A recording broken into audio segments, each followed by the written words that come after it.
everyone looks at you and thinks you're a tiny little boy posting on Twitter. It's the gayest soy thing you can do. Shut the fuck up, you little tater tot bitch. We are 2 minutes and 35 seconds into this video. I'm just as gay as the rest of us, motherfucker. Feels just the same. Another sunny day in LA. Everything is fucked, so they say. Wonder what the news is today. Cause I know that every day I'm at this fucking job. Hasan is streaming. Watch him on the clock.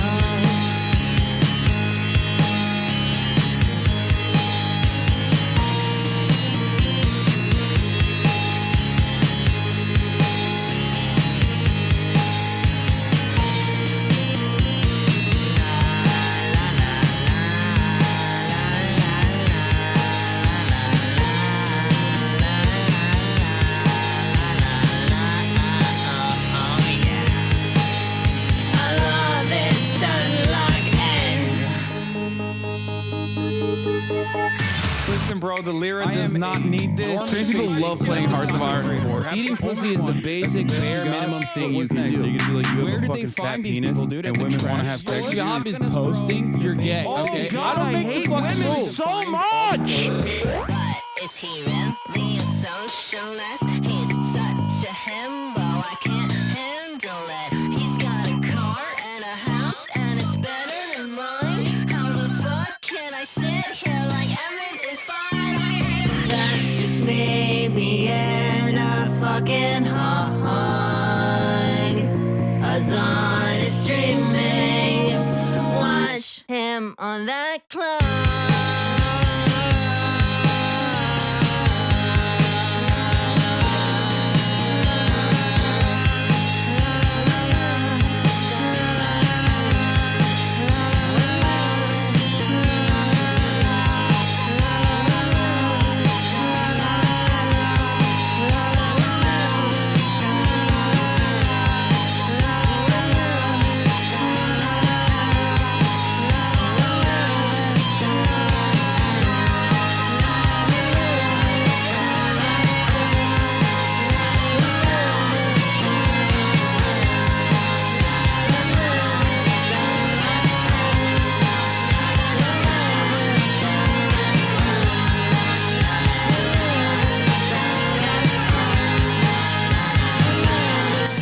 What's going on, everybody?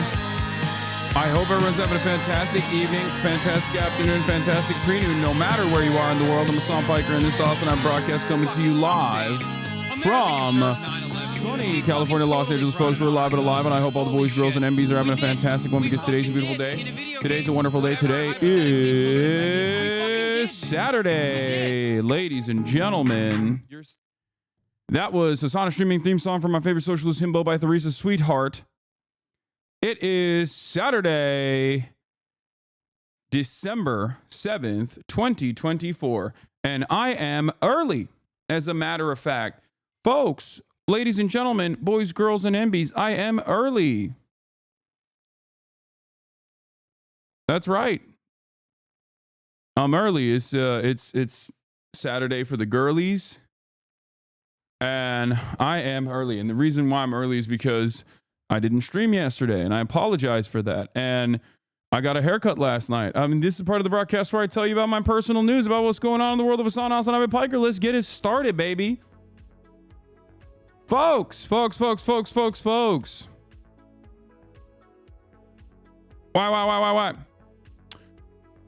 Oh, okay. So I ended the broadcast Thursday afternoon, your time, my time now, right?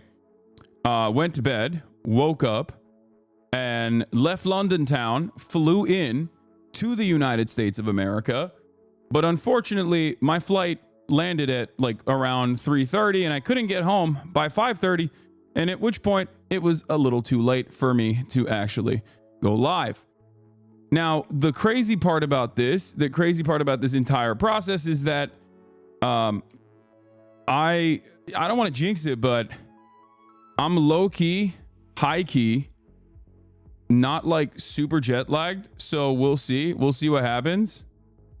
But yeah, I landed in the land of the free, the home of the brave. Okay, immediately took that obligatory I've landed pick. My stream ambitions for the day are chalked. Still in traffic. As you can see, my hair was much longer yesterday.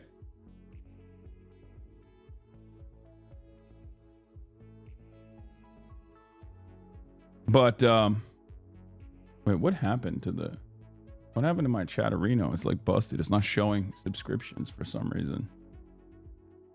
But yeah,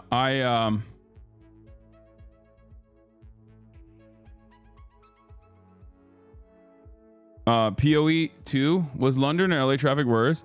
I'm not gonna lie to you guys, I feel like London traffic might have been worse than LA traffic, which is crazy to say. Like, it sounds surreal to even recognize that there might be a place on the planet that's like worse than LA.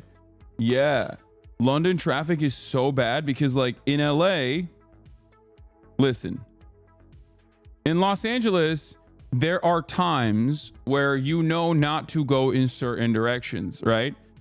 Like in LA, there are, you know, you can't go alongside the normal commute traffic at certain points in the day. There's like congestion times. In London, it's always congestion time. It could be like 3 a.m. and there's like traffic and it doesn't make sense. Like every street, there's traffic in every goddamn street at like 3. How is that possible? It's insane. It's the most insane thing I've ever seen, because like we would leave Cambridge or Oxford and it would be like, okay, 2-hour drive. Okay. And then like 45 minutes would pass and I would look back down at my Google Maps and it would say 2 hours and 15 minutes away. I'm like, how did that happen?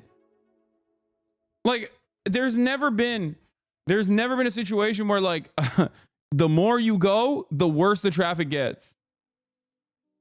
So it's truly unacceptable how bad the traffic is in Londonistan. I mean, really dire. But anyway, I made it out. I made it out the cut regardless. You know what I mean? And try taking transit maybe.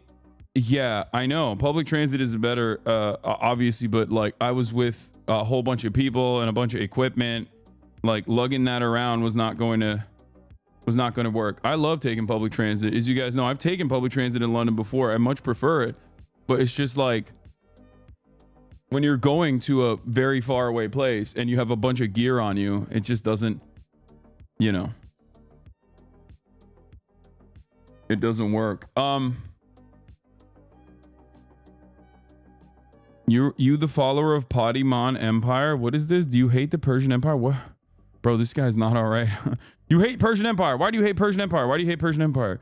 That's like an incredibly old meme from one of my old roommates when I first started streaming. My old roommate was Persian, was Iranian. And we would always debate. Well, not like seriously, but we would always debate that like the Ottoman Empire is better than the Persian Empire. It's still in the rules, so first time chatters see it. Yeah. It's pretty funny that you're upset about this. But in any case, yeah, I got back to Los Angelino and I had a lot of these I had these crazy dreams, okay? I was going to go play basketball with Will and we were going to dunk on Jason, my nephew. Right? We were going to dunk on Jason, my nephew, and it was going to be great and all this stuff. And then we were going to go clothes shopping. None of that happened. Absolutely none of that happened. And that is because, you know, I was both jet lagged and also simultaneously, I was too late. Got Kaya back. She's passed out, as you guys can see, because she had a long morning training. So basically, I decided I'm going to order curry. Do you believe the work we choose should reflect our worldviews? Sure. Ordered some curry. and watched Penguin and then passed out. That's what I did. Yep. That's what I did.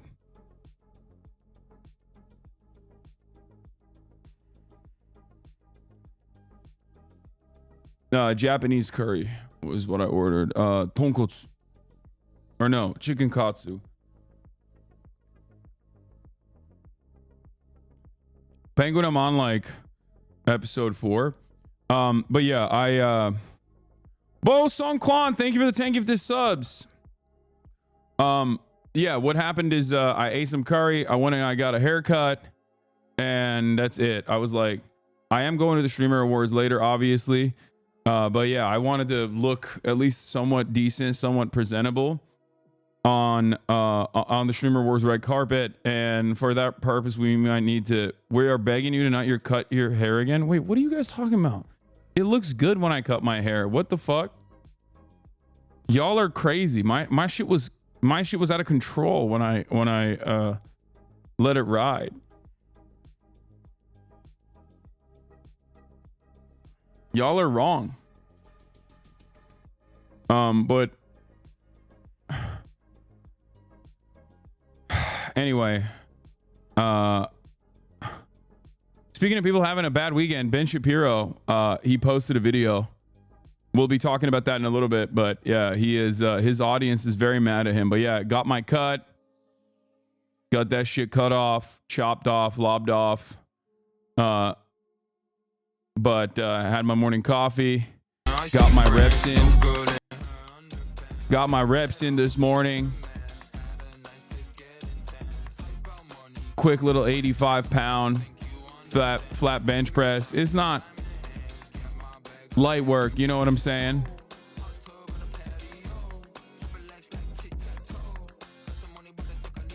Dangerous angle with the thighs? Nah, it's fine. So folks, I'm live. And then there's the fit pick for you. Your hair is like the Syrian government retreating for dear life and gone in 10 days. What? How pricey is the fish and chips and beer in London compared to the ones in New York City? You're asking the worst person about fish and chips because I don't. Should we? What? Oh, I saw pieces of this already. This was fantastic. Bashar is cooked. I will finally be able to see what's left of my family and Homs again soon. For the first time in 10 years, I'm cautiously optimistic about what's happening, considering the conduct of the rebel forces so far. Free Syria. Yeah, it's so cooked. I feel terrible for the Syrian chatters in this community and just in Syrians in general, because on the one hand, you got like brutal dickhead Assad. Okay. And you know, I'm not like an Assadist by any means, memes aside. Right. And then on the other hand, the liberators are a collection of Turkish-backed Salafists and also former ISIS and former Al-Qaeda people who are now, you know, acting like that was a different, when they were beheading Christians, you know, back in like 2012, that was a totally different me. Okay. When I'm fucked up, that's the real me. You know, it's just like, that was totally different. That was totally different. We're woke now. And it's kind of funny because like they are literally understandably considered the peak of like global jihad. Like when Americans talk about like regular ass Muslims and say Islamophobic shit, they're literally pointing to guys like that. Okay. Yeah. ISIS got woke. ISIS is woke now. So it's just a crazy situation. I mean, we'll see.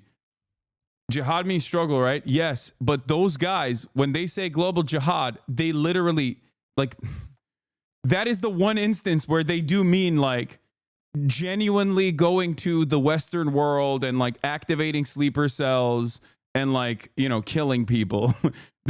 That's what I'm trying to explain. When like for the average Muslim, the jihad could mean struggle. It could mean like working out. It could mean like self-improvement.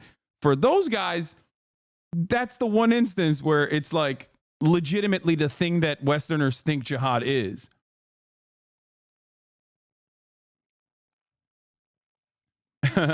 ISIS has been pushed left, but Kamala Harris isn't. Yeah.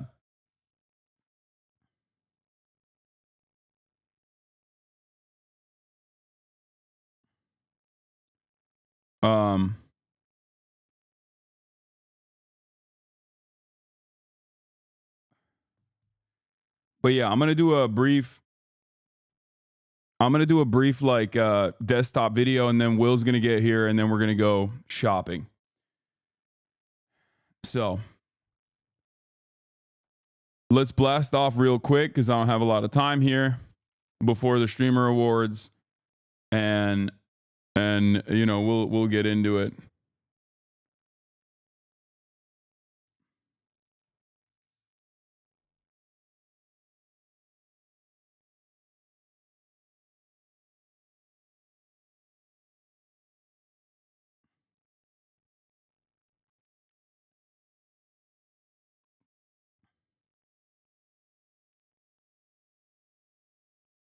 Wait, hold on.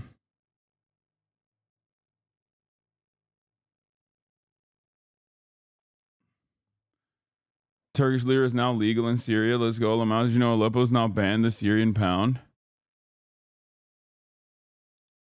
What?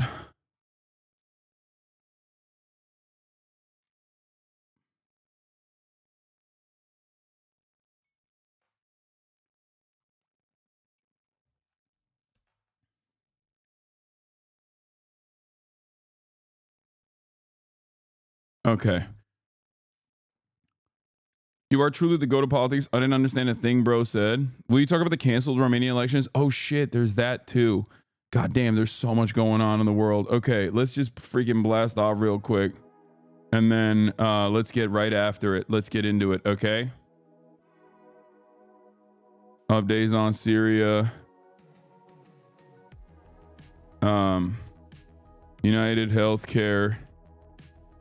CEO assassin.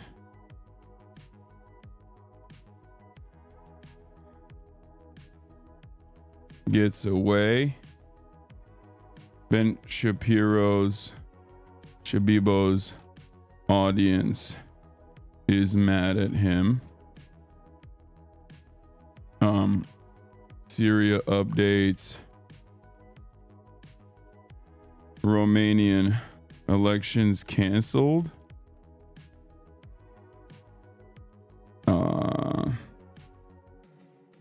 Later, Will and I get suited up for red carpet before streamer awards. Get in now. We're gonna do a quick one today. We're gonna blast through everything. Hopefully are you gonna play Elden Ring or the Chinese Gooner game soon? Dude, I'm not playing any video games today, okay? Shut the fuck up. Please stop asking me about playing fucking video games. Oh my god, dude. Like, obviously I don't have any time to fucking play video games today. I don't know when I'll be able to get back to that. All right? Jesus Christ. Jesus fucking Christ. You guys have, like, it's crazy. I'll be in fucking London, okay? I'm like, hey, I only have like 3 hours to be able to stream. And there'll be chatters in there being like, can you play some Elden Ring? No, I can't play some Elden Ring on my fucking laptop when I'm in the middle of like political commentaries. I'm trying to get out as quickly as I possibly can. It's already like fucking 1 p.m. okay, or 1 a.m. in London. Oh my god.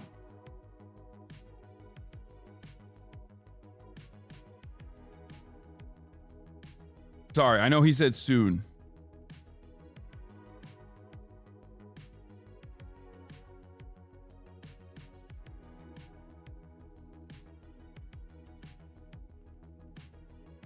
Anyway, it's okay, dude. You good? Are you gonna react to Andrew Show's weird ass response? I don't know. Can I get a blast off meme? Y'all got blast off memes or what? If you don't, I'm just gonna use an old one. But we got a lot happening today, so let's hear the speech. It's just pieces of it. play this clip of Hasan because it's a little inspirational one. Sure. We should make it a little bit. I'm not gonna lie. I look back at my speech and I cringe. I'm fucking so terrible at giving public speeches. I need to get better at it. I need to work and get better at giving public speeches.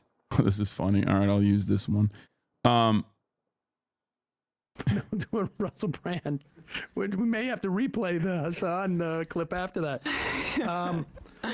Hasan went to Cambridge, not the one in Massachusetts, but the one over on the other side of the pond, as it were.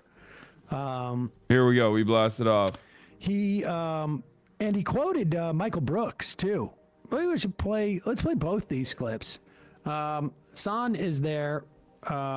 I love that he did the professor look too. I mean, he knew what to wear for this kind of event. Like, he's nearing a tweed jacket there. It's not quite tweed, but The master of public speaking is the gay redhead interlocutor who owned you in the marketplace of ideas with facts and logic. Yeah. Your speech was good. You just ended weirdly. very professorial, Hasan. I like. It is amazing that they have sport coats like that you can actually get around. The guy's massive. Yeah, he's tall. His arms. Glaze. I can't believe it's loose around the arms. Go Why ahead. don't you calm down over there?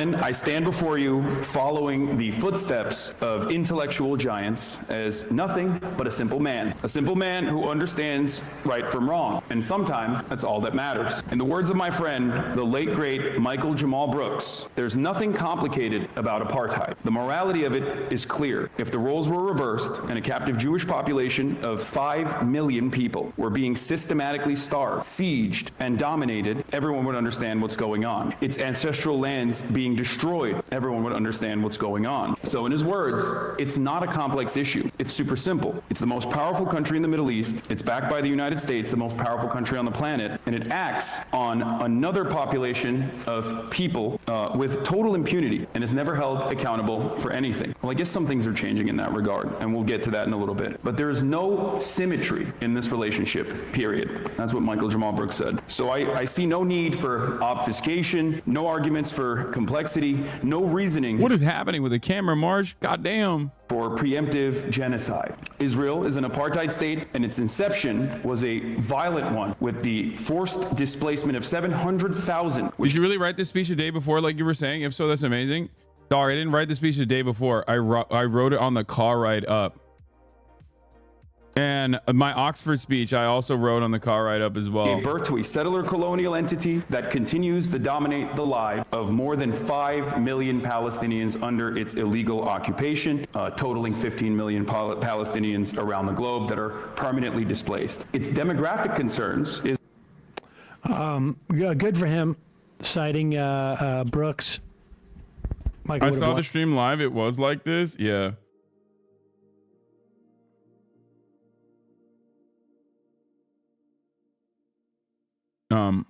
Like that. Many people have watched that clip of Michael Brooks saying that. And Hasan went on to basically with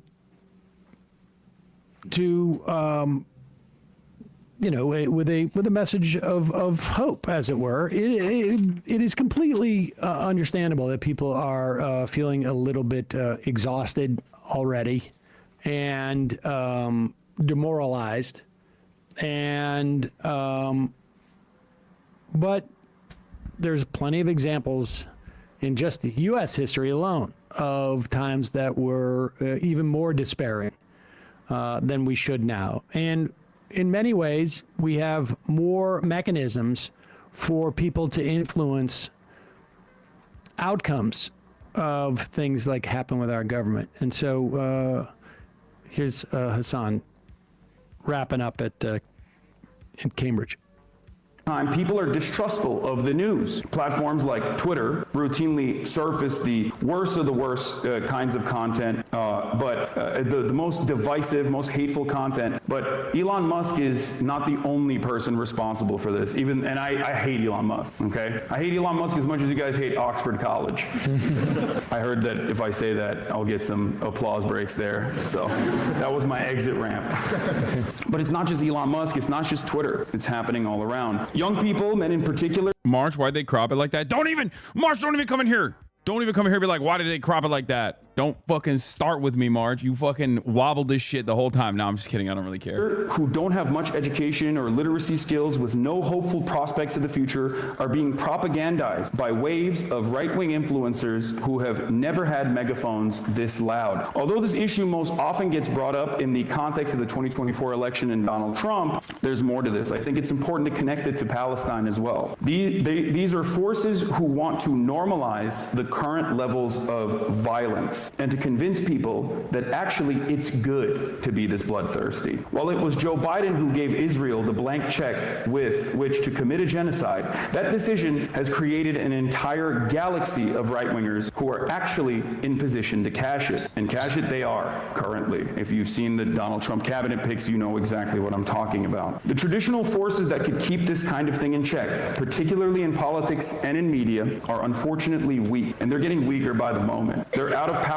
They're broke. They're technologically weak. They don't understand the space. They don't understand the online content creation sphere. And I feel like they've, most importantly, with their coverage of Gaza, discredited themselves to an entire generation. It seems right now that those people who genuinely desire for a better future, who want an alternative to the genocide, will have to start looking amongst themselves, looking within themselves, their friends, and away from the mainstream if they want to help bring something like justice into the world. So I stand before you as a man who simply wants some semblance of justice for the Palestinians. I urge you not to lean into nihilism and succumb to helplessness, because you do not need the academic pedigree to know right from wrong. All you need is your moral compass. As someone who has seen the Palestine question evolve over my past 10 years of public advocacy, I never would have imagined international organs demand legal restitution from America's most valuable asset. After all, there are decades where nothing happens, and there are weeks where decades happen. Thank you.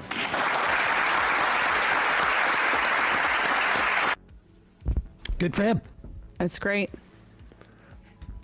It's great. Hasan is getting more coverage, more attention. Him being on PodSave, him going on with CNN and pissing off Bakari sellers. Yeah, people are telling me that like there's like older people now. You know what I mean? There's older people watching. I gotta change my rhetoric a little bit.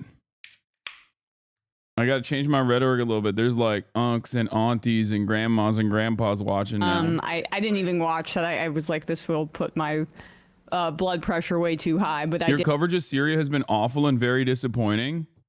Wait, what? Why?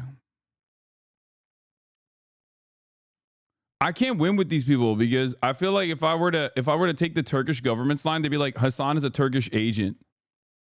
Okay, Hasan is a Turkish agent, and he's defending the Turkish government's interventions. You know what I mean? Like, there's not a point where you're making the rebels seem like good guys. No. What? Yeah, I think once again, as always, when I have these when I talk about these things, considering that like virtually every single angle here is just bad, and the people people in Syria are the ones who are victim to it no matter what. You know, there is no world where I can get anybody. No one is going to be happy. There's people who are just straight up like, oh yeah, I'm an Assadist, and I think you're not giving adequate respect to the Ba'athist legend, okay, the Lion of Damascus. And then there are other people who are like, no, you don't understand. these are actually reformed Al-Qaeda agents. And the Free Syrian Army is actually super sick. And Turkey's interest in stabilizing Syria and is actually liberatory in nature. Yeah. Anyway. Yeah, everybody knows the real terrorists are the everybody knows the real terrorists are the student protesters on college campuses, okay? That's my only position, is that if you're a student protester on a college campus, you're the real terrorist. And also Hamas. Those are the only ones. Those are the only bad guys in every story, okay? Understand. Themasius with a playlist. Okay. Thank you, Themasius. Old heads glazing Hasan. Okay, enough. We've watched enough Glaze videos, I think. What is this? I have trouble viewing the video. Did you see this segment from Yeah, people like the Pod Save appearance. Showed my parents your healthcare CEO video last night. They love the refresh takes.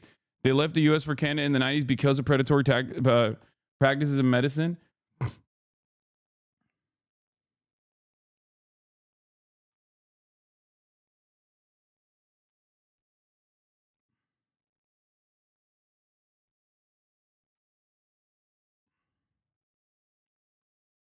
Anyway,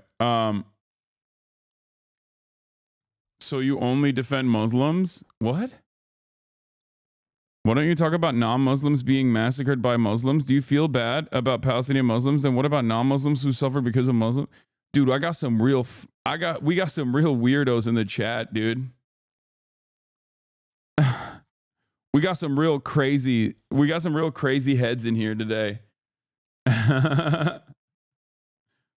What about non-Muslims being harmed by Muslims? What are you talking about, dude? Are you okay? Like, who do you think is going to suffer the most in if the former Al-Qaeda heads are ruling the country of Syria?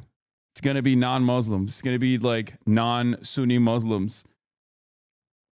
Syria is a very diverse country at the end of the day. There's like Christians, there's Kurds, there's like there are all these different groups. There's Shias, there's all these different groups that might not have such a great time under the rulership of Al-Qaeda. Oh, this clip was wild. They stream sniped her on the highway. What is this? W Hasan?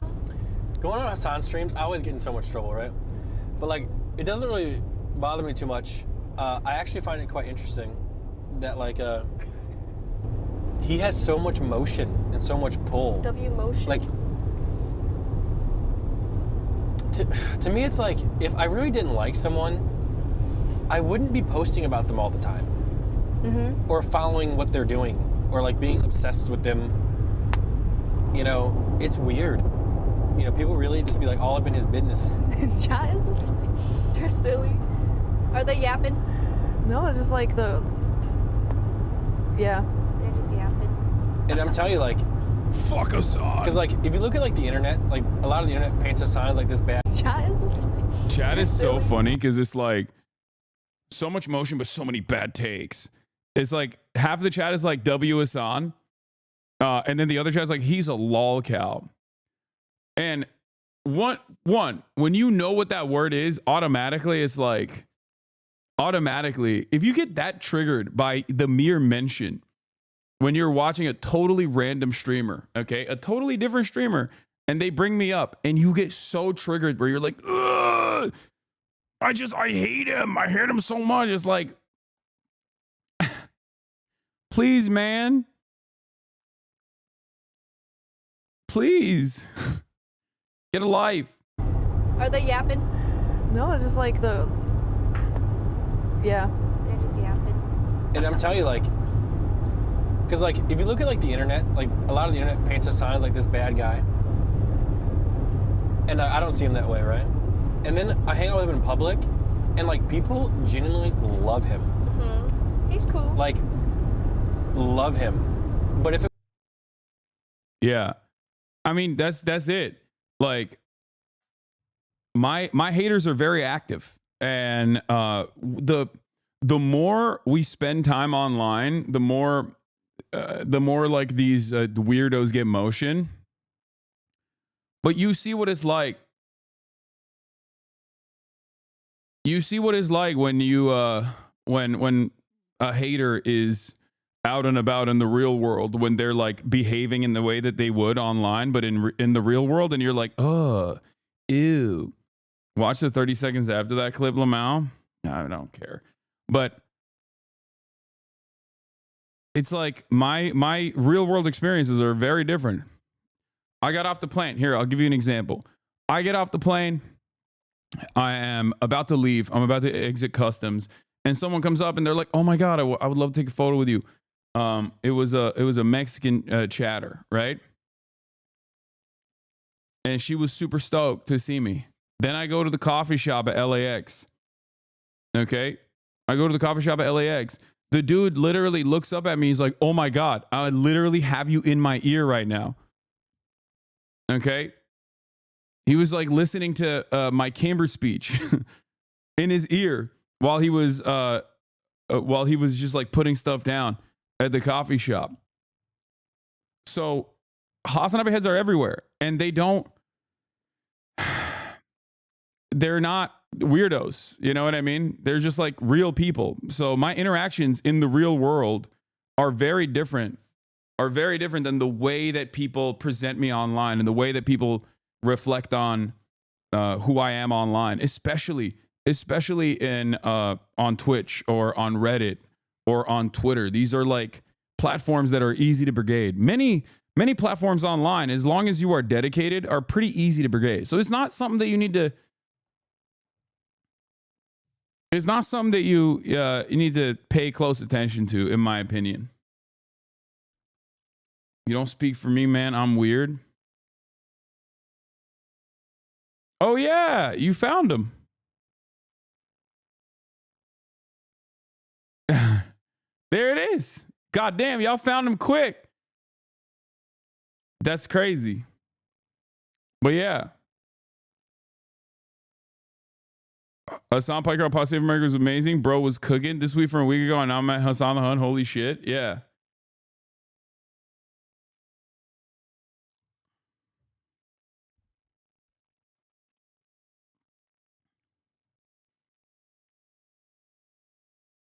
Yeah, the only time I've ever had like haters in the wild are pre-scheduled events where they like openly talk about infiltrating it. It's usually just like fans.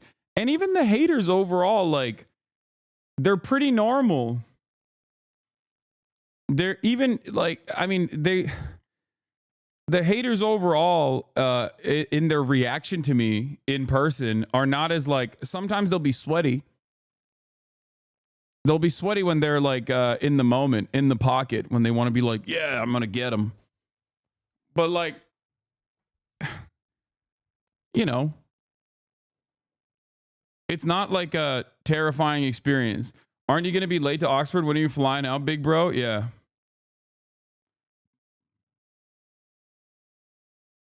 Oh my God, we're so back. It's like we never left. Oh my God, Susan Collins, she's concerned. Oh my God, stop the presses, guys. Susan Collins is concerned. Anyway, will you cover the Anglophone crisis in Cameroon and dictator Paul Biya? Also, will you come back to Oxford? No, I will not be covering Cameroon today. I don't even know what the hell's going on. But yeah, backpack belonging to CEO suspect. CEO shooting suspect is found. Suspect in the shooting death of the head of one of the nation's. Have you met anyone IRL who has a good faith critique and not a hater? Yes. The only two people that had good faith critiques, both were around sex work. Both were women, and both IRL were not a hater, but had good faith critiques, and both of them had not disagreements necessarily, but like didn't fully understand what my opinion was around sex work. That's it. I think that's like probably the most. That's probably like the biggest point of contention usually is sex work related. This POS is ruining the LeBron dunk compilation, man. What are you talking about? Where can we see your Oxford Where can we see Oxford speech? It's going to be on the Oxford Union website, like on a YouTube page, but we haven't, but it hasn't come out yet. It's going to come out in like a week, probably.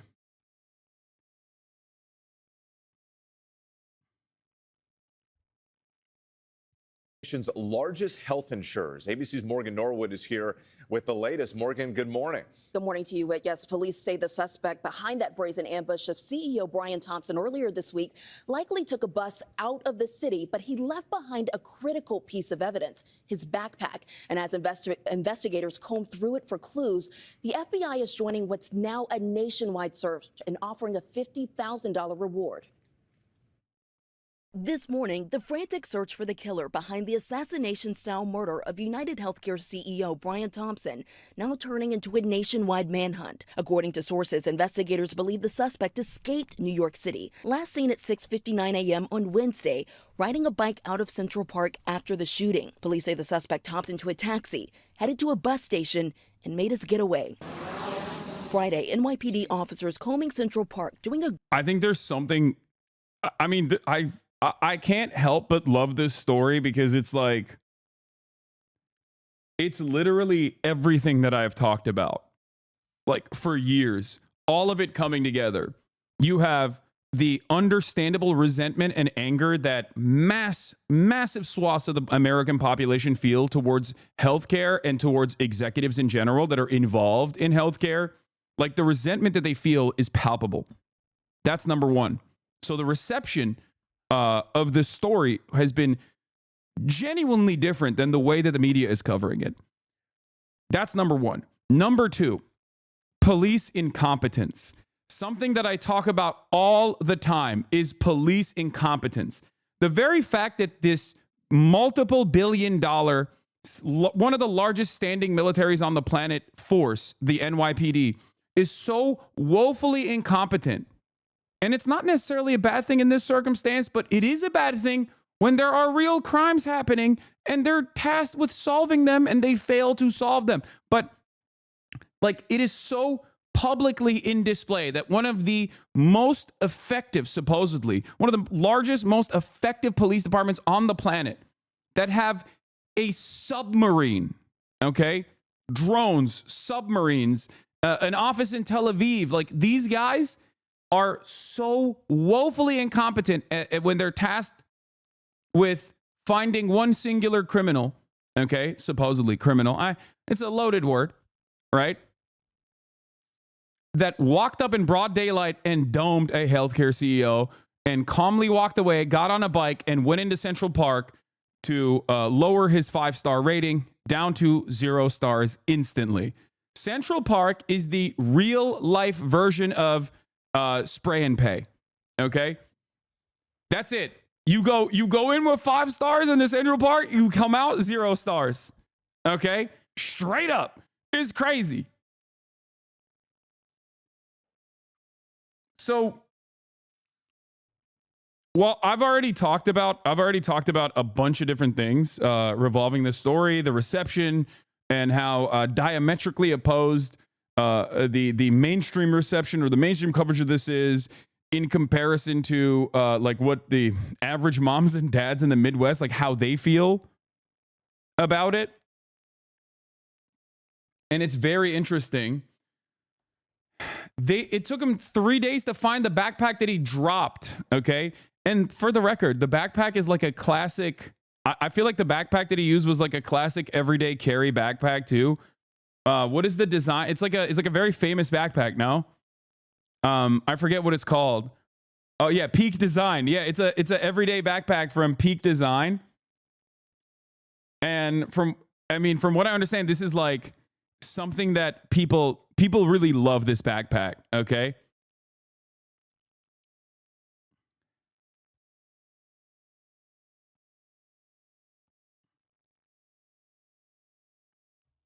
By his look, the backpack is, oh my God, the combination in size color is unavailable. Wait, the 30-liter gray is unavailable. It's sold out. It's sold out.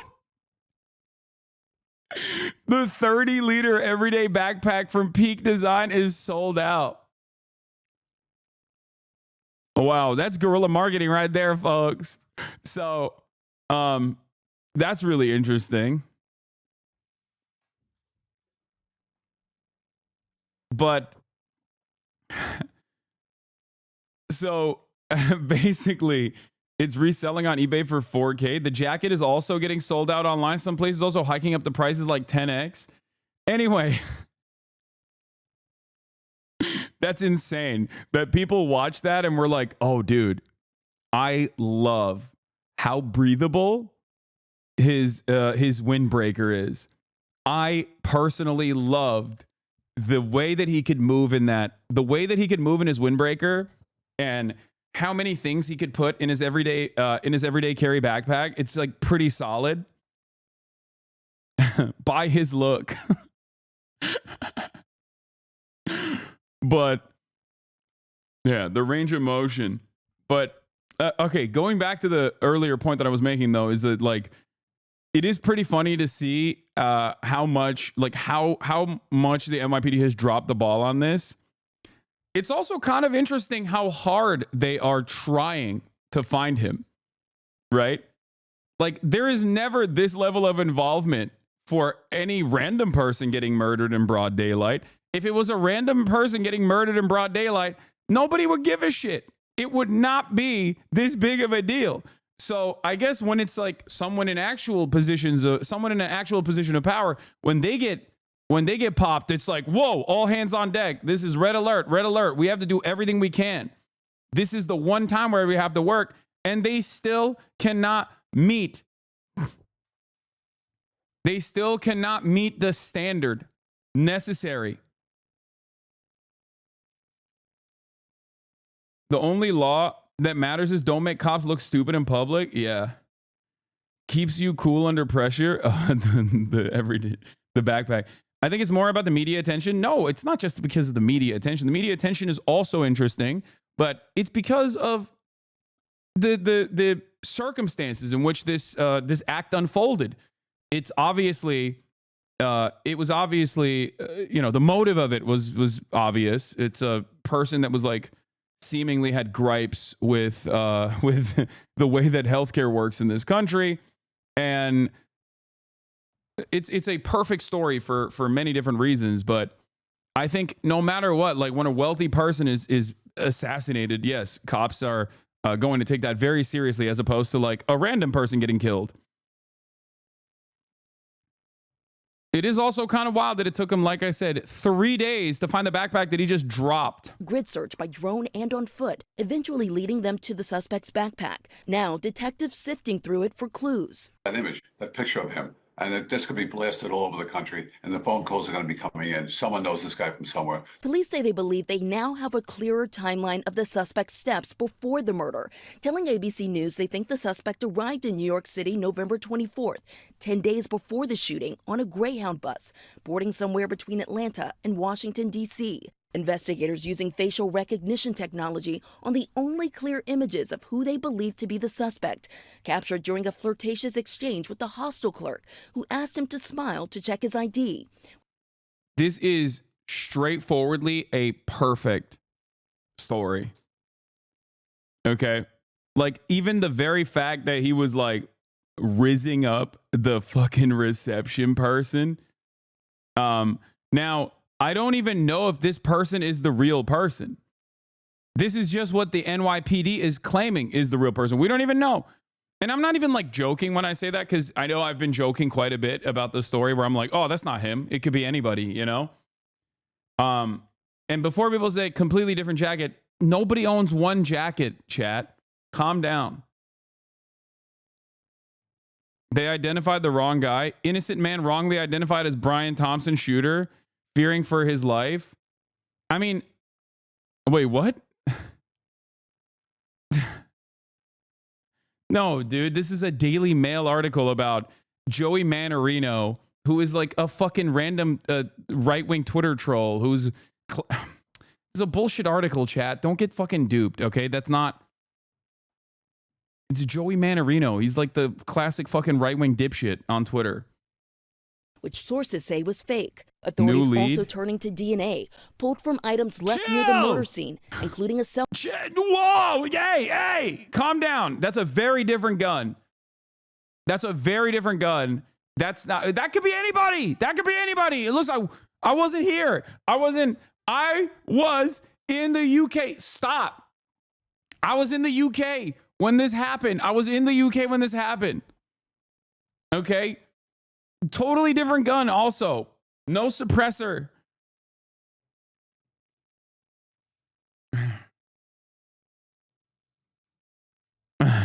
$50K easy. Cell phone and a smudged fingerprint from a water bottle they say the suspect bought at a Starbucks minutes before the shooting. This video showing the suspect tossing an item in the garbage. He was methodical and disciplined. I will give this individual that. But everybody makes mistakes, and you got to find those mistakes. As the search intensifies, police working to determine a motive. Police believe the gunman is a disgruntled ex-employee of United Healthcare or an angry client. Today, value-based care is the centerpiece of our growth strategy. And now other corporations. I think one of the craziest parts about this is that, like, this dude is still like small fry. Okay. He's not even the top dog. Like the United Healthcare structure, like there's a United Healthcare group. Okay. This guy is the CEO of one of the many different tentacles under the United Healthcare group. So like, he's a low-level CEO.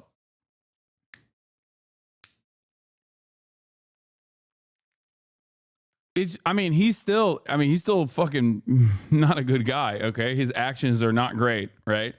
His actions were not great. But it is interesting. It is interesting to think that, like, there are still, less accessible people that are out there. I heard that some pharmacy techs were saying yesterday no claims were being denied, where it usually is like 30 to 40% getting instantly denied. Yeah, it's a really interesting situation, isn't it? I mean, we saw Blue Cross Blue Shield Anthem reverse their decision like overnight to no longer offer coverage to anesthesia over a certain period of time. Like if you go under with anesthesia for if you go over a predetermined time frame, if you're taking anesthesia for a longer than a predetermined time frame, like they will not cover it anymore. They said that they weren't going to do that, and then they very quickly reversed that decision. I wonder what happened. And then Kathy Hochul was like taking. Kathy Hochul was basically taking credit for it. And insurance companies on high alert, reassessing security for their senior executives. And investigators are looking into the possibility that the gunman used what's known as a veterinary gun, typically used on farms and ranches. But now that the suspect may have skipped town, they're really leaning on the public for help. Those photos that we've shown are the clearest ones yet, and they are hoping someone out there can recognize him with. And Morgan, other companies are now taking notice and taking. He was the CEO of United Healthcare, which is the insurance division that makes up 3/4 of the UHG's revenue. Action when it comes to security now. Yeah, this has really shaken up corporate America. We have several companies, insurance companies alike, scrubbing bios of their top executives from their website. Just this morning, we're learning that Centene, it's another major insurer, announced that it's not going to do its in-person investors meeting here in New York City. Instead, they're going to move it virtually. All of this to protect their employees and executives. So again, we've got heightened alert, not just in corporate America, but among these insurance companies. This ripple effect across the country. Morgan, thank you. Yeah, a time frame that doctors don't determine either. The insurance would determine it. But that's just how it is in America. That's my point. That's what's so frustrating about it. That is what's so frustrating about this process. And not only that, but also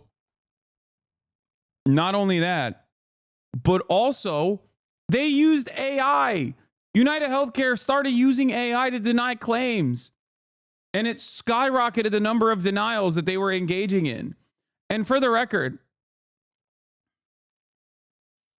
even the Deny, Depose, Defend book that everyone is pointing to, like that book itself is not exactly a great book either. Like that's a pro healthcare insurance book, but it's so bad. Healthcare in this country is so bad that they even got capitalists who are pro healthcare insurance that, you know, are criticizing it. Okay.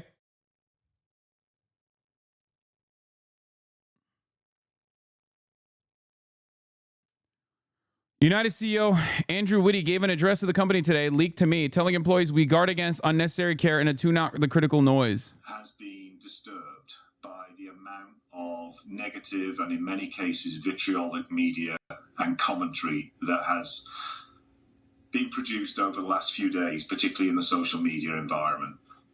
And I want to reassure you of a few things.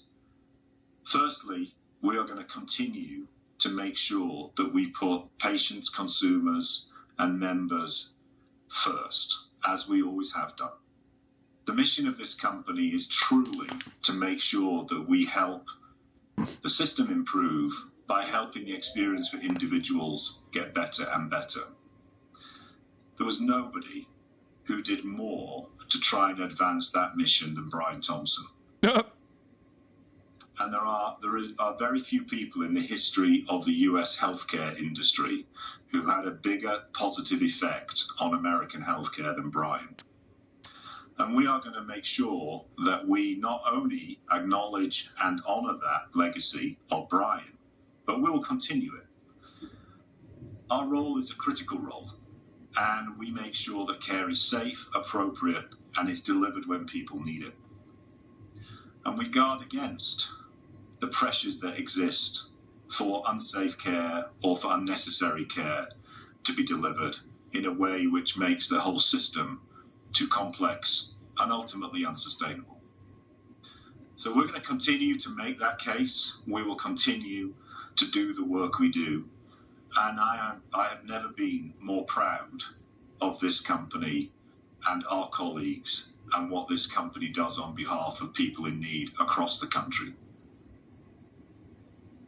I encourage you to tune out that critical noise.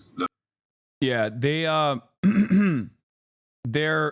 basically changing. They're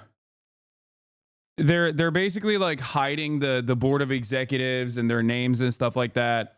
People have been trying to get their Wikipedia pages deleted. Okay. And it's really interesting that they're this worried. I mean, I guess it's not that crazy to be afraid in this time, but legally, isn't it all public? It's all public information. Yeah, but they could potentially change the laws. I mean, these are very wealthy people. These are very, very wealthy people. These are the people who have a lot of motion. These are the people who can change laws and rules to benefit them and offer themselves privacy. You have to understand, every day in this country, we are a uniquely violent nation, okay? We have a lot of guns in this country. We have an arsenal of weapons readily available for all. And every single day, there is another mass shooting that takes place. And it is so commonplace. This kind of violence is so commonplace in this country that it doesn't even meet the standard of like regular news coverage. This, on the other hand, has made news coverage. And the reason for why it has made news coverage is because this person was acting out the desires, I think, and the resentment that many Americans feel. Okay? I think that's what it is. That's why a lot of people are terrified. Because in the aftermath of the shooting, people were like, oh man, you really can't even be safe on these streets. The shooter is the shooter is still at large. And I was like, I'm not a fucking healthcare CEO. What do you mean? I don't think this guy is interested in killing other people, you know, or at least random people. I'm not afraid, you know. I am more afraid of random cops. Straight up.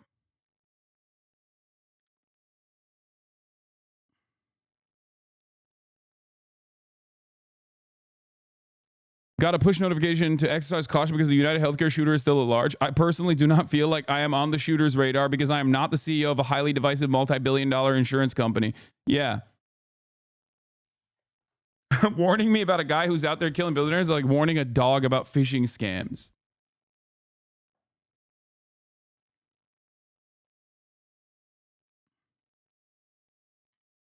So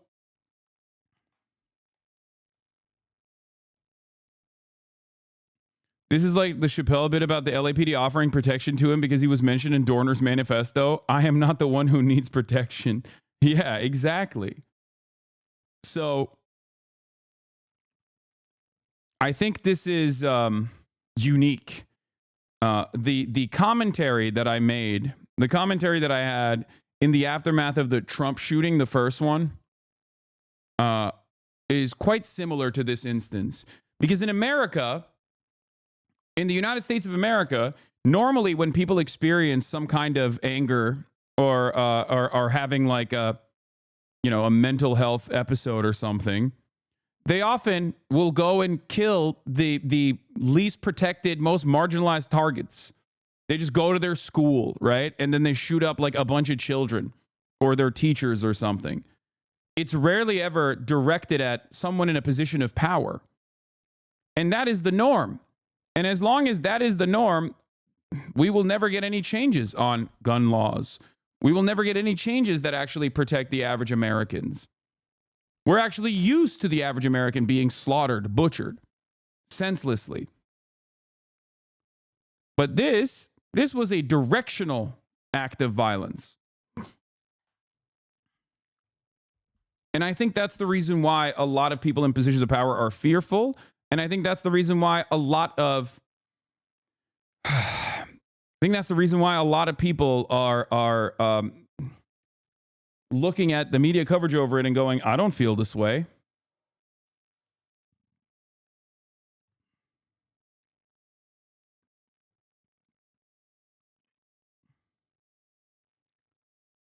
But one thing that has been quite interesting, is seeing conservatives also exhibiting the same anger that you normally would hear from leftists online, right? Like the reception of this story has been quite interesting. Americans from all different walks of life, from all different kinds of backgrounds, different political ideologies that have all been fucked over directly by the privatized for-profit healthcare structure in this country also carry the same resentment that the shooter had. And that's precisely the reason why, while right-wingers and mainstream media, both liberals and conservative alike, are trying to maintain this civility aesthetic to say, people are celebrating this, like this is crazy. Normal conservatives, on the other hand, are like, of course people are celebrating this. The fuck are you talking about? Look, people are naturally going to celebrate. This is on r/conservative. This man's death is an allegory for the failure of privatized healthcare as a whole. We can all relate. Prescriptions we can't afford. People we know who have been turned down. Healthcare or treatment due to insurance reasons. I'm a Republican and I'm not going to defend the failure of privatized healthcare. It's an absolute tragedy that people who don't have access to healthcare. I know that sounds like a lib talking point, but this is America. Healthcare should be just as great as the rest of our country. Complicit for over 7 million deaths, 1/3 claim denial rate, UHC being investigated for using algorithms that automatically deny claims. UHC has some of the highest healthcare premiums and costs. All the while, he was a CEO and making over $10 million a year. Also, he was being investigated for fraud, money laundering. This man did not have clean hands. I'm not justifying murder, just stating facts. And in America, healthcare costs are still higher than many countries around the world while providing subpar service compared to said countries. This act of violence, okay, in and of itself, is ripping through the social fabric, right? Because this is vigilante justice, all right? And that's in almost every single circumstance. I wouldn't say unacceptable in every single circumstance, but like that is something that should not exist in a healthy society. But we are not living in a healthy society. And the very fact that people are also celebrating this vigilante justice means that there is like very deep-seated and valid resentment that people feel towards these institutions understandably.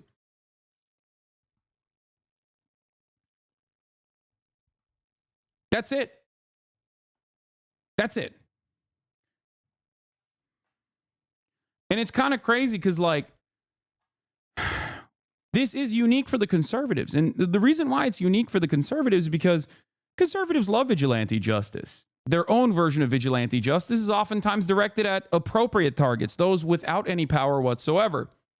Conservatives have celebrated Kyle Rittenhouse. Conservatives have celebrated that old guy that looks like Santa Claus that killed those climate protesters that were blocking traffic. Conservatives celebrated Daniel Perry, who killed in broad daylight in a crowded subway car a black homeless person who was exhibiting a mental health episode. He choked him to death. Conservatives celebrated Daniel Penny. Did I say Perry? Sorry. Daniel Penny, and still do.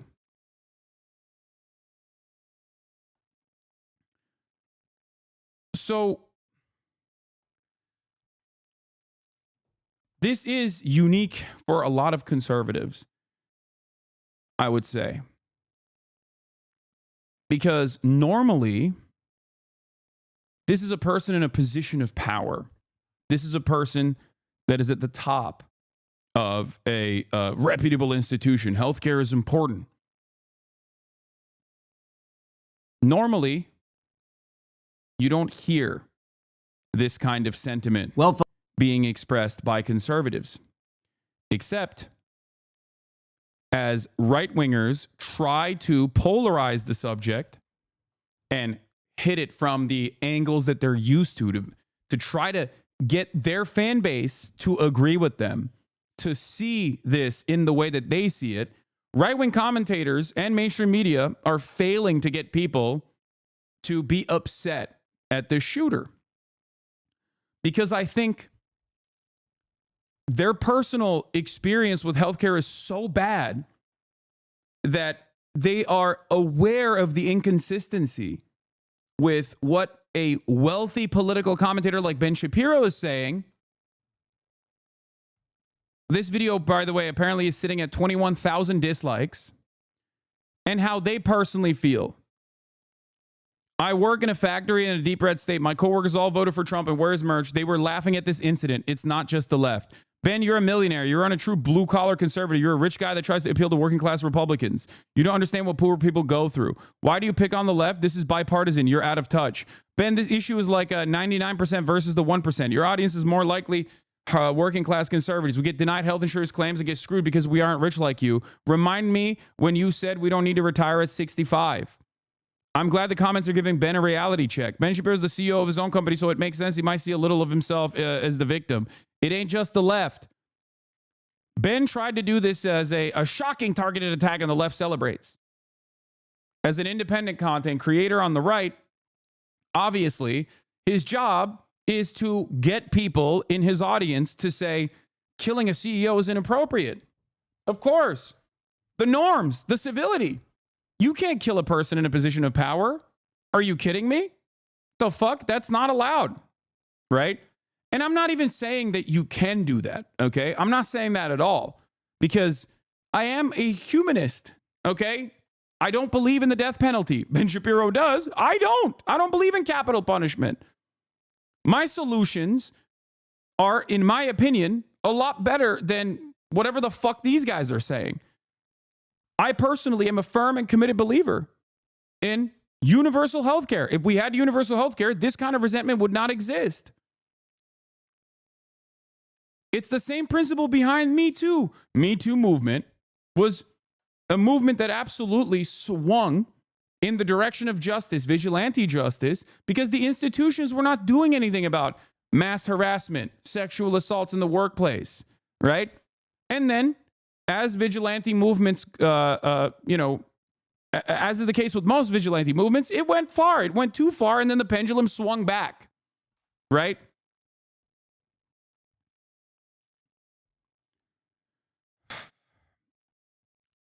And it's really interesting that Ben, Tim Pool, Matt Walsh have all tried to, oh, it's at 8.5K dislikes. Sorry, it's not at 19K. Thank you, Little Bear, for showing me how many dislikes it is. The dislikes are still outweighing the likes on the video. But they are trying to spin it. Okay? They are trying to spin it as hard as they can. They're trying to spin it as aggressively as they can. Matt Walsh's initial reaction was, oh, it's because they killed a white guy. And the left is celebrating it because it's a white guy. Yeah, here it is. The left is outright praising the first-degree murder of a health insurance CEO because he's a white male. If he was the CEO of the same company was a black woman, you would not be seeing any of the gloating and celebration. I hope everyone understands this basic point.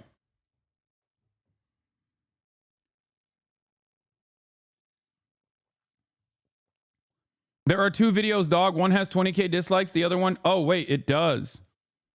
The evil revolutionary left cheers murder. Oh, my God. Oh, my God. He made two videos on this. It is at 21,000 dislikes. Wow. So Matt Walsh immediately went in, and I noticed this because that other federal agent, what's his face? The Navy intelligence, former Navy intelligence guy, Jack Posobiec, was like, huh, this guy's not a real hitman, right? Like, they were trying to find a way to still criticize the person that shot the CEO, but like, do it in a way where they could rally their own base. But their own base was like, no, we like this. We like this a lot. And all this does is make them look like they are out of touch charlatans that are directly trying to make divisive commentary on this matter.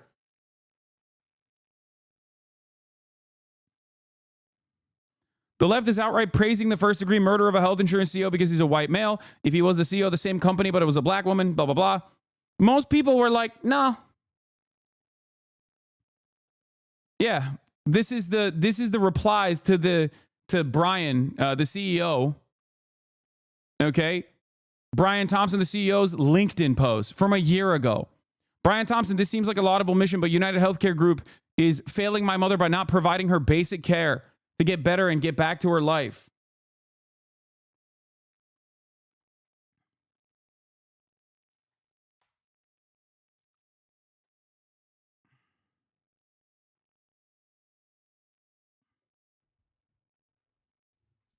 I think a lot of people realize that there is no right-wing identitarian politics in a moment like this, because it's such a clear-cut example of, right and wrong. I saw this. Yeah, I just realized that your entire business model requires us normal folk hate each other.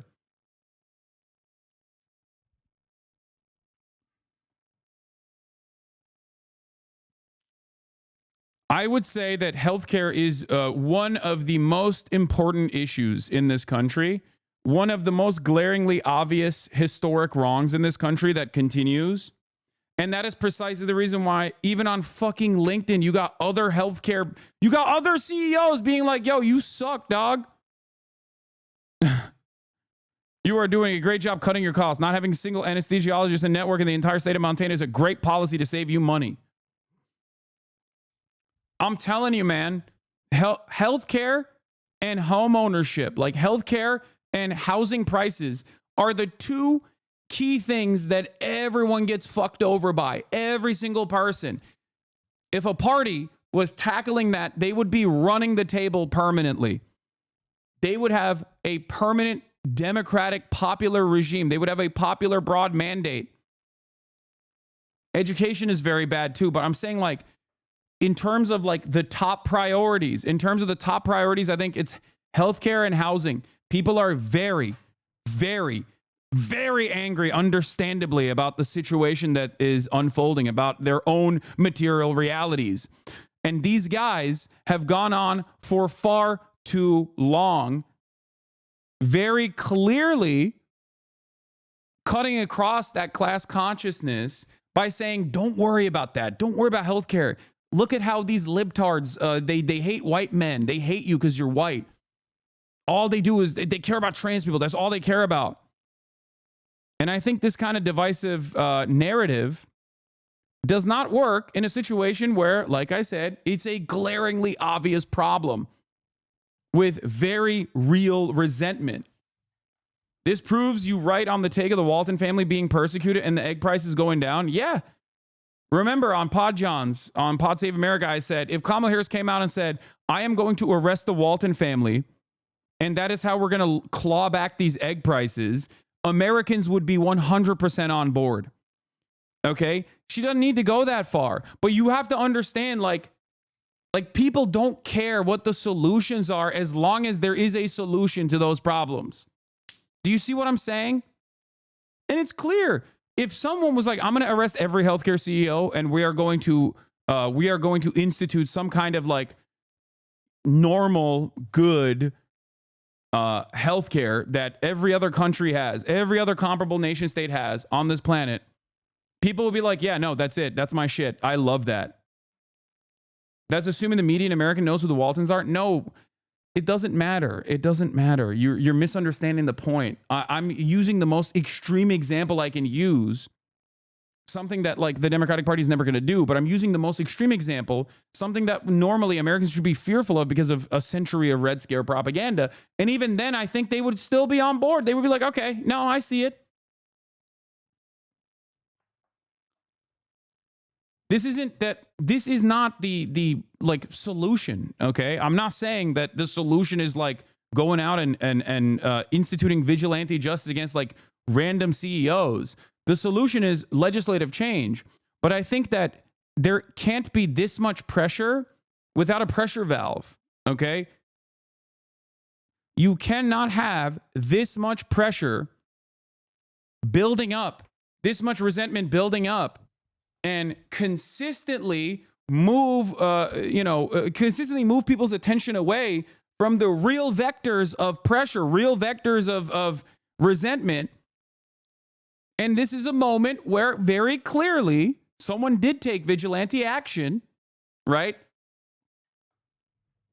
And people were like, yeah, I don't care about this. This person has like killed my grandmother. I don't give a shit. You cannot hurt tens of millions of Americans in this systematized form of violence, in the words of Engels, this social murder, okay? And then expect people to also lap it up and care about the institutions. This is the same thing that I talked about with Donald Trump winning the election now twice. In 2016, he won because people were like, I'm angry at these institutions. Fuck the establishment. I don't give a shit. Let's blow it up. And that's precisely what happened again. This time around, it happened once more, and people just don't understand it. Donald Trump's like, yeah, we're going to fix your housing prices. How am I going to do that? By deporting 20 million immigrants. I'm going to fix the egg prices. How? Deporting 20 million immigrants. It doesn't even have to make sense for a lot of people. They're just like, okay, I trust this guy. He sees the anger that I feel, and that's his solution. I'm willing to, take a bet. Every post on r/conservative is basically saying open corruption from leadership, unaffordable healthcare, wars and revolutions breaking out worldwide. We really might be hitting a critical point in history. Double the industry standard on claims denials. Eat the rich will start somewhere. Frankly, it's inevitable. You got Republicans talking about eat the rich, man. That's crazy. The entire Republican ideology revolves around defending the rich, and it's failing. It's because all of the divisive ways in which people have been sedated into, folks, the reason we can not recognizing who the real villains in society are failing as well. Okay? Where is it?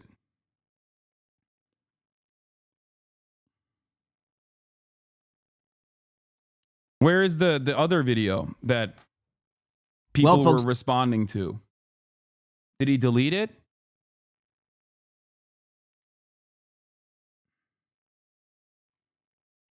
Scroll up, second row. Oh, the evil revolutionary left cheers murder. Updates in the search. Yeah. L-Take, I'm glad the comment section noticed. The CEO is actually a criminal. I just realized your entire business model requires us normal folk to hate each other. I don't know why you're trying to keep pushing this as a left issue. It's across the board. Yep. That's it. It's not working. It's not working for the right, the populist right, the so-called populism of the right. It's only the populist right-wing sentiment is only effective if there's no motion on the left. This is why I say if the Democratic Party actually got their fucking shit straight and were truly fighting to fix some of these problems that Americans are facing, the Republicans would not be able to effectively cut out this like anti-trans shit, this anti-immigrant shit. It just wouldn't work because everyone would be like, okay, well, this guy wants to fucking make my healthcare free. I don't give a fuck. I don't care about trans people. I don't care. Yeah, they're weird. They're gross. Who gives a shit? Is the normal attitude that most right-wingers have. They're like, yeah, okay. Is that gonna put more money in my pocket? Is that gonna put food on my table if every single trans person is no longer allowed to compete? All 40 trans people in the entire fucking state, in the entire United States of America won't be able to compete in fucking high school swim meets? Is that gonna give you more money? Is that gonna make healthcare affordable? No.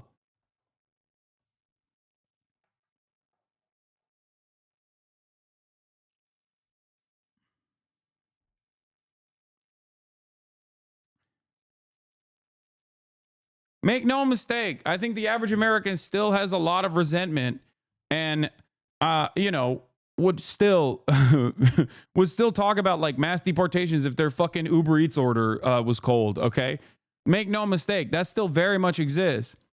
But this is something that they feel. This is something that they experience. And it's very obvious that it's such a significant problem for them that, they're looking at a situation like broad daylight assassination and going, nah, that's actually sick. And we don't even know the actual shooter's motives yet. Like, we don't know for sure what the motives are, right?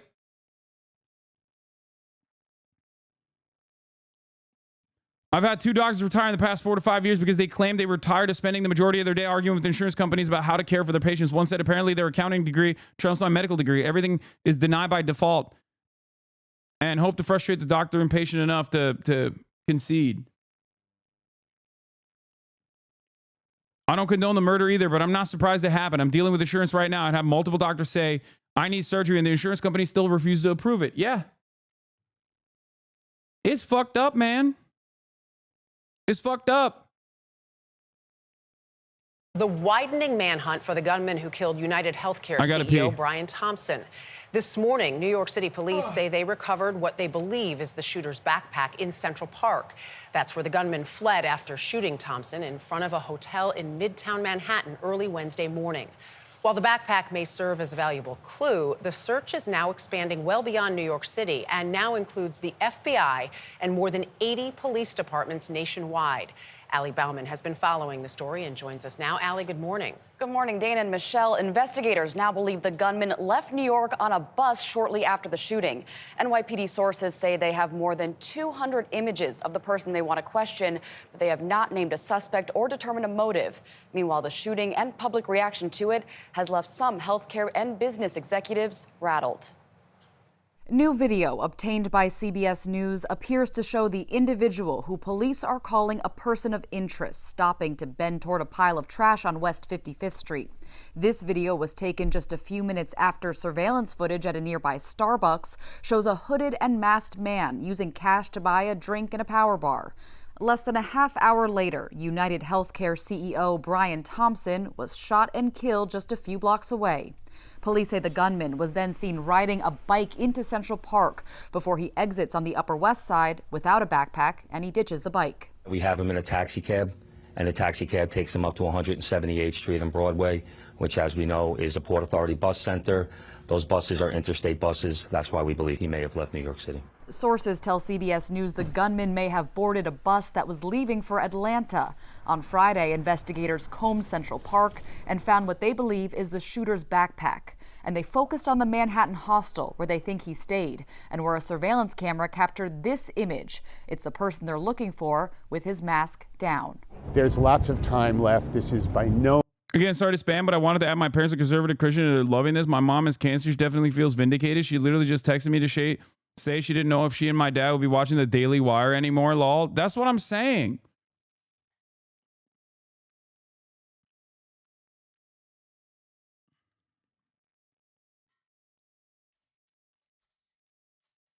Like, this is a glaringly obvious pressure point for a lot of Americans. They don't give a shit. They don't care. They don't care that, like, this is a system-breaking act. Does that make sense? Do you guys understand? I wouldn't say this is like a real class awakening, but at least on this issue, people recognize the harm. They see it. They experience it. They recognize it. They know who's responsible for it.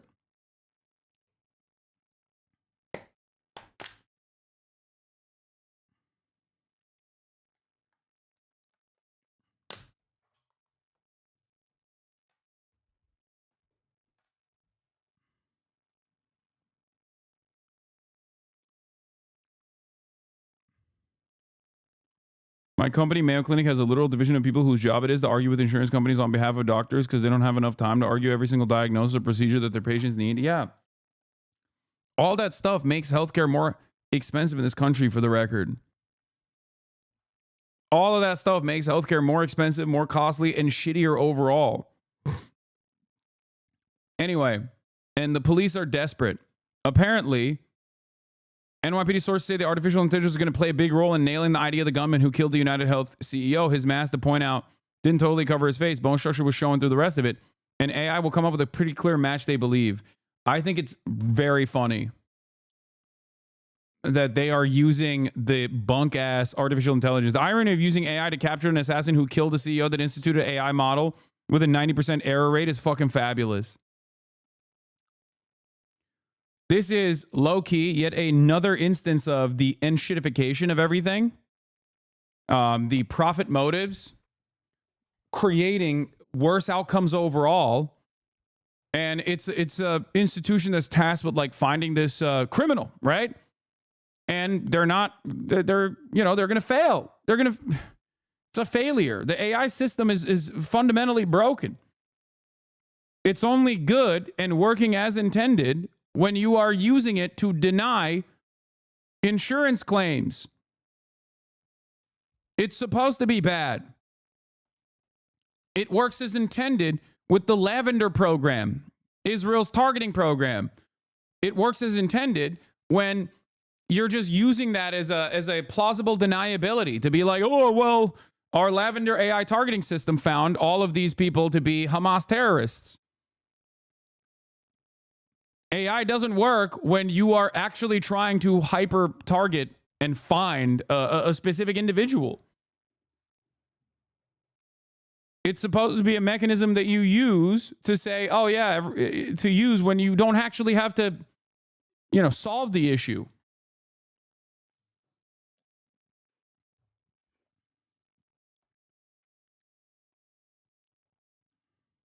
No means in any way cold, this trail. This is a hot trail. Meanwhile, the shooting has reignited national anger with the healthcare industry.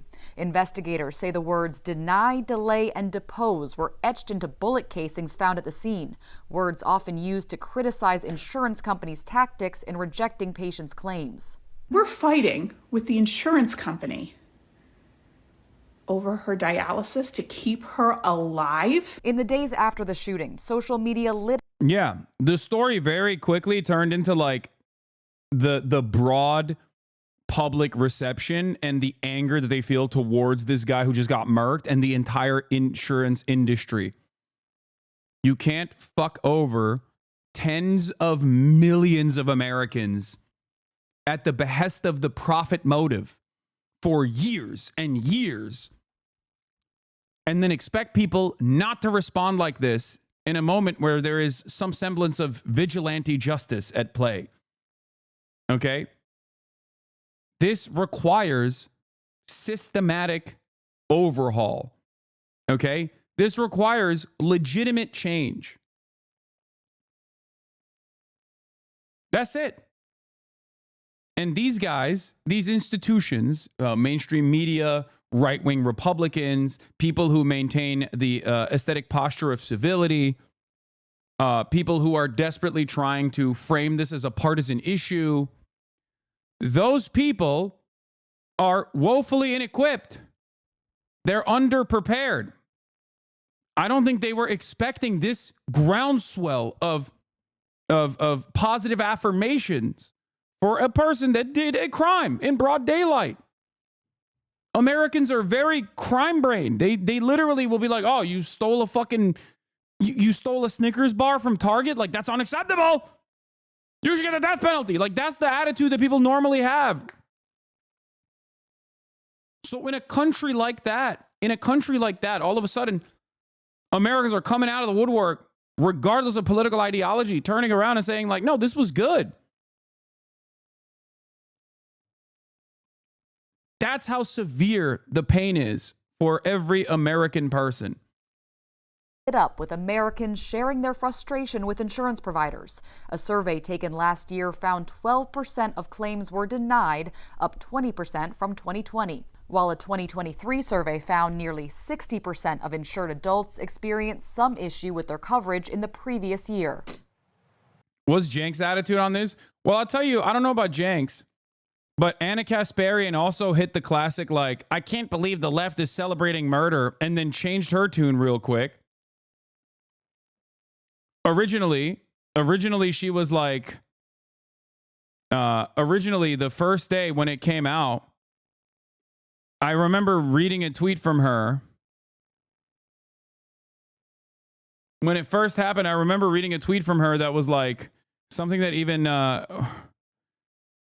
Michael from Pennsylvania was yelling about, I think, right? Am I crazy? But she has basically decided, you know, oh, she said this. I mean, this is pretty much the same reaction leftists like him have when a working class woman is stabbed to death at a bus stop by a repeat offender. They want roaming in the streets. But she very quickly changed it. Or are we just going to devolve into vigilante justice? Plus, it's useless, counterproductive. That brings no change to healthcare. But then today I saw her. Yeah, first she said, this is how the left is on random working class women being stabbed, which is crazy. I don't think anybody fucking has that kind of attitude, this indifference, okay? Then she said, responding to someone that said, are you okay with for-profit healthcare? She said, I still have the same views on healthcare. I want single parent. You can hate and condemn our healthcare system or United Healthcare in particular and also condemn murder. Are we just going to devolve into vigilante justice? If that's what people want, I'd be careful. I thought that was the kind of culture we didn't like. I guess it's okay when you find it righteous, but what comes with severe societal consequences that are worth considering? Plus, it's just useless, counterproductive, really. This brings about no change to healthcare. I get it if you don't feel empathy, but maybe don't overtly be a dick about it. Political positions never win when they're attached to unlikable people. And right now, the left is unlikable. And then she responded to Ben, live your life in such a way that you aren't a socialist leech on the ass of society, reveling in the murder of people who work for companies you don't like. Her attitude is different now. It's not just socialists that feel this way. It's felt across the political spectrum, which might mean you're misidentifying who the leeches are. So it seems like she's changing her rhetoric a little bit.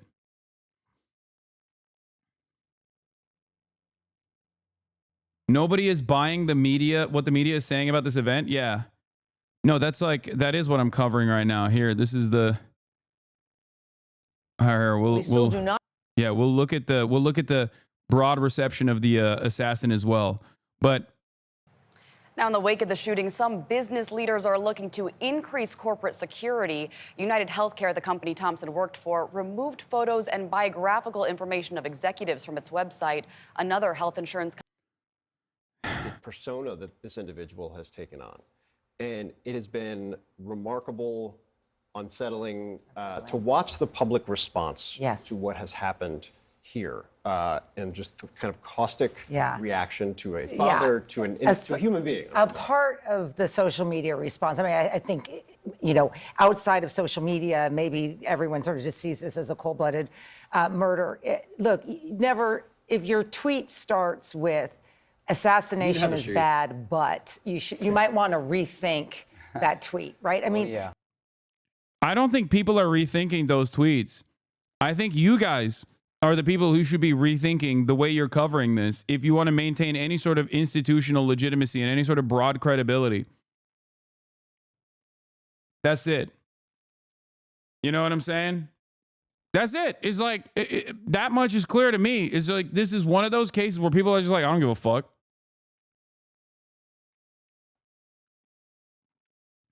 One must examine why people feel that way. You don't have to go out of your way. You don't have to go out of your way to be like, murder is awesome. This is sick. Like, you don't have to say that, right? But I think this requires an in-depth examination as to why people feel this way. And I think it requires an in-depth examination as to why many people whose entire job is to basically say all the harm that you're experiencing under this awful processed serialized form of murder at the behest of the profit motive is actually good, and there's no alternative. Like, all of those people that say things like that on these institutional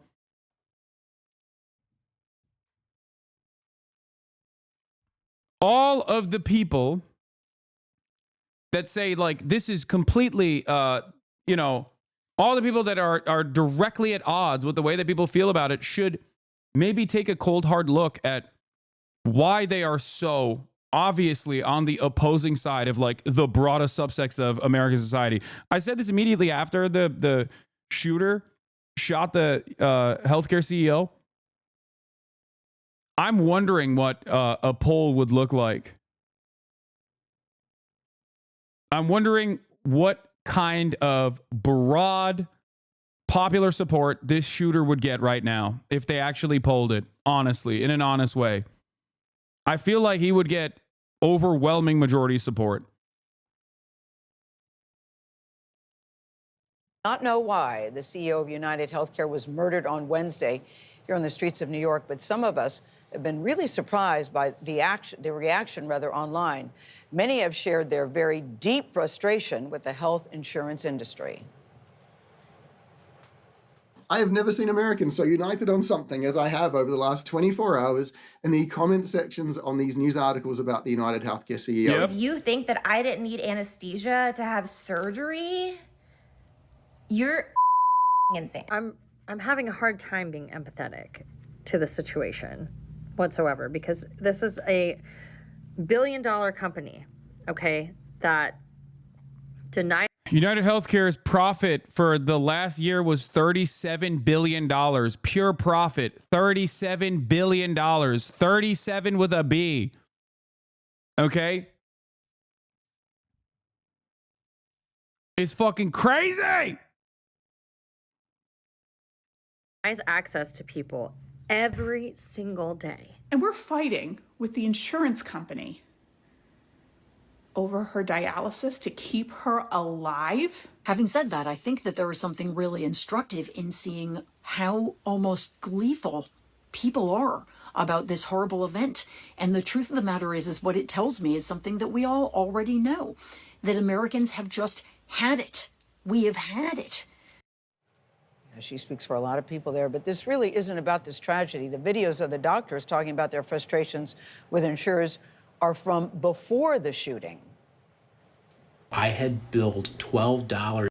Like, look at this. United Healthcare forecast on December 3rd. Profit largely in line with estimates. Forecast adjusted profit for 2025 largely in line with Wall Street estimates. The company sees adjusted profit for the year between 29 shares of the company fell 1%. United Healthcare, akin to its peers, see a demand and surge for healthcare services under the government-backed Medicare plans. This is them talking about privatizing certain aspects of Medicare. We talked about this extensively. Their stock went up, by the way, after the CEO got killed, which is crazy. For 2025, the company sees a revenue between $450 billion and $455 billion, compared with the estimates of $431 billion. The company expects cash flows from operations to range from $32 billion to $33 billion.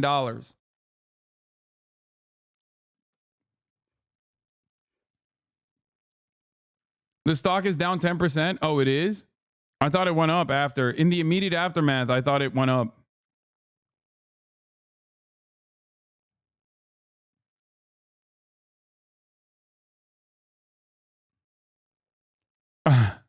Last tweet on this, but the idea that health insurance providers are greedy and squeezing customers to juice their profits is ridiculous, dangerous rhetoric. UNH's profit margins are 6%. Premiums alone don't even cover the cost of medical and operating costs.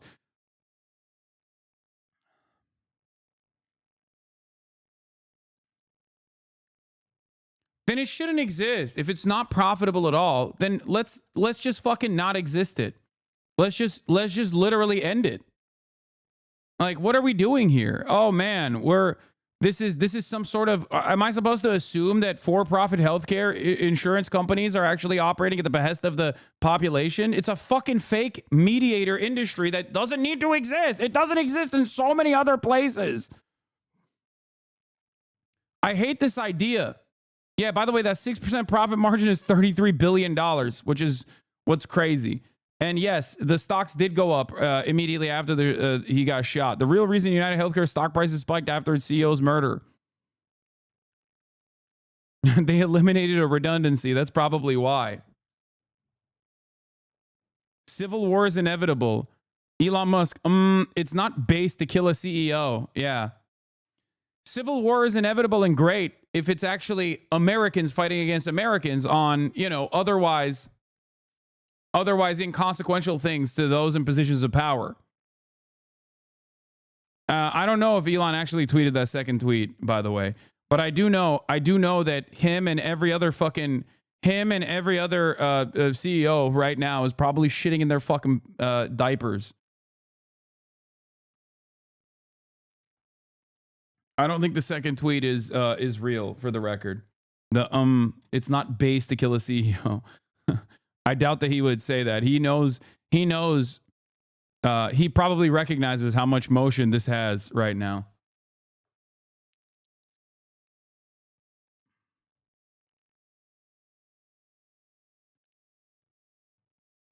Yeah, I saw him bring his little human shield, his little child to a public appearance.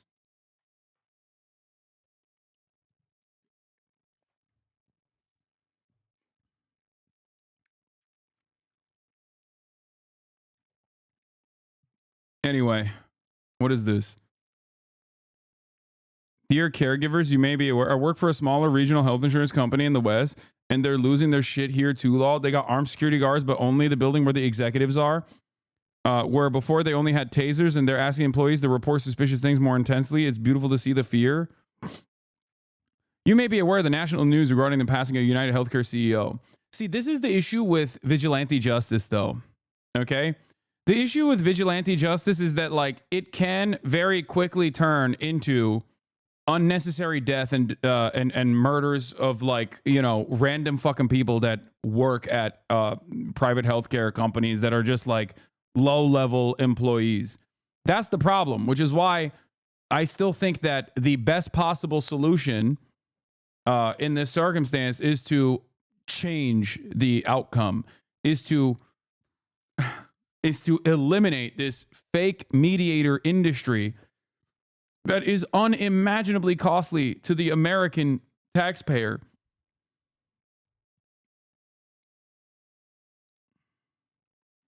What? Please read my chat logs, please. I'm the girl at Oxford that asked you about sex work. Thank you for being so respectful. Okay. You don't have to spam it. Matt Walsh defended the guy who killed a homeless man while simultaneously condemning people celebrating the CEO's assassination. Couldn't be any more on the fucking nose. Exactly. Because a lot of these Republican commentators, as opposed to like the actual normal, like working class Republicans, they don't mind when it's like, they don't mind when a powerless individual is killed. Some of the most marginalized people in society, they celebrate that shit. But when it's an actually powerful person that is killed, then all hell breaks loose. They're like, oh, this is a complete collapse of the systems. Oh, because they're tasked with defending these people. That's the point. I've never felt more reaffirmed in how correct I am when I said if Democrats actually pick these issues that people feel real, genuine harm around and tackled them, they would be broadly popular. That's it.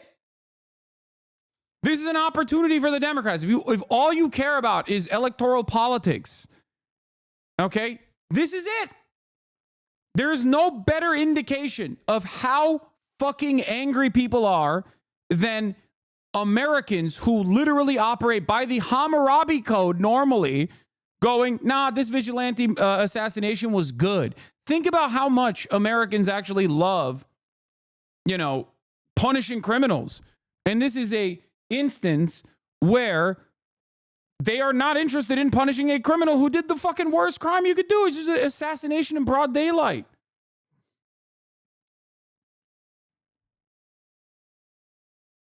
Politicians are so unimaginably disconnected from their constituents and their interests. And not only that, but also so is the media. And this is yet another instance where all of these institutions are like trying to present themselves as civility understanders, norm understanders, institution defenders. And change for a patient's allergy injection. And they had done an audit and said that they weren't going to cover that bill of $12 and change. I am a doctor, and I have no idea why they're able to deny this. Does anyone else feel like they're having everything denied and need to appeal lately? I mean, I'm talking about joint replacements for a patient with bone-on-bone arthritis needing to get appealed for no reason. Like, what do we do? How can we make this end? I just feel like I'm in this cycle, spending more time dealing with insurance companies than with patients. Insurance is the largest roadblock to just attaining proper treatment, access to healthcare. And it's just like we're just bleeding money left and right in this healthcare industry. And who is it benefiting? Not benefiting me as a doctor. The guy's going to get away with the cops seem lost. I mean, ironically enough, a part of the reason why the cops seem lost is because every aspect of American society, including fucking policing, is also crippled by the same profit motive that undermines every institution, because they're using like artificial intelligence and shit. I mean, cops also are just really bad at their jobs in general, and this is yet another instance of them being really bad at their jobs and being bad at their jobs in broad fucking daylight. It's not benefiting the patient. Who is it actually benefiting? Wow, here to help us understand why so many people are so very angry is CBS News medical contributor Dr. Celine Gounder. She's editor-at-large for public health at KFF Health News. Really glad to have you here, especially on this particular day. Listen, we can all agree that the system is broken. We all agree on that, but it seems that people are having a hard time separating the broken system from the person. The fact that so many people are gleeful is the word that this has happened to this man just sort of stuns me. How did we get here? Look, vigilante justice is not okay. Yeah. We do have a country of law and order where there are systems to address these issues, which we can talk about more. But look. But if you don't want, it's simple, okay? If you don't want the Me Too movement to like randomly get out of control and start yelling at like people for having like a bad date or whatever, then the systems can't fail victims of sexual assault, okay? And the same goes for this. If you don't want people to release the pressure that they fucking feel, if you don't want vigilante justice, and I don't want vigilante justice, because there is obviously vigilante justice is uncontrolled. Okay, it turns into some of the most damaging aspects of the Cultural Revolution. You know what I mean? It's decentralized. It's primarily focused on revenge. Okay, and it can be its starting point can be an adequate point of anger. Okay, a real point of anger, but it never ends in that situation. It never ends with only the appropriate victims, or I mean the appropriate targets. Okay, so if you don't want vigilante justice, you have to fix the problems. And I think that a lot of people, a lot of these institutions are so woefully incompetent and are so used to not fixing these issues that it doesn't matter. Yep, Hasan, just remember he's the CEO of his own company. Yeah. I mean, look, I am the CEO of my own company. I'm not. But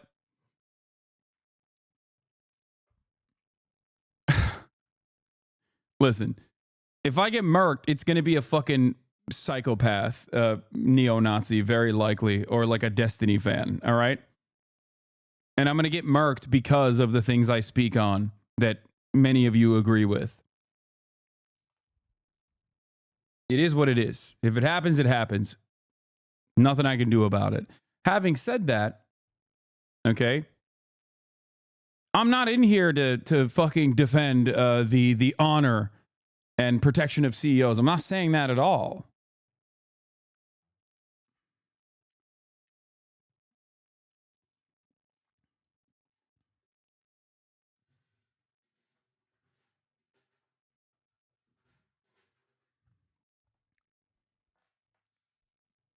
I just want people to have healthcare, man.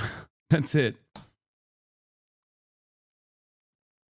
The CEO of his billionaire father's corporate empire? Yeah, I know. My billionaire father. So funny that they claim that my dad is one of the richest people on the planet. Like, my haters are so fucking stupid. To quote Al Sharpton, the rent is too damn high. Healthcare costs are too damn high. And what we see in this country is that the number one cause of bankruptcy is healthcare-related expenses. According to KFF polling, after groceries, transportation, and rent, healthcare costs are the number one cost of concern to families in this country. Didn't you say healthcare is what radicalized you in college? Yeah. And so we've gotten to a point where healthcare is so inaccessible and unaffordable, people are justified in their... By the way, the rent is too damn high is not Al Sharpton. That's so funny that she said that. No, you shouldn't go broke trying to live. So the insurance industry can do something about this, can't they? Well, there are things that can be done. So under President Obama, there was the Affordable Care Act, which helped to expand health insurance. So you had Medicaid, you had the marketplace, then you also have subsidies to make it more affordable to purchase plans on the marketplace. Those were made even more generous during the pandemic. And then those more generous subsidies were extended under the Inflation Reduction Act under President Biden. But we also have other challenges in terms of why are healthcare costs rising. So, you know, you have efforts to extend coverage and make more people have healthcare be available, but prices are going up. So we're the only country in the developed world that has this struggle, that has this challenge of people seeing the cost of healthcare rising and insurance premiums also rising. There's a recent KFF poll that found a quarter of U.S. adults. Interesting. Every single person that's sitting on the seat when Bernie Sanders was saying these exact same words portrayed him as a radical. Okay? Portrayed him as a threat. One must ask the question, why? Now they see it? Interesting. I was in an accident at the gym where my front teeth went through my bottom lip and put a hole right below them. I went to the hospital to get my lip glued while scared because this was during COVID. The attending doctor was a bitch the whole time and so rude, and my mom got a bill for $9,000 for that visit because I didn't have insurance. I spent less than 15 minutes in the hospital.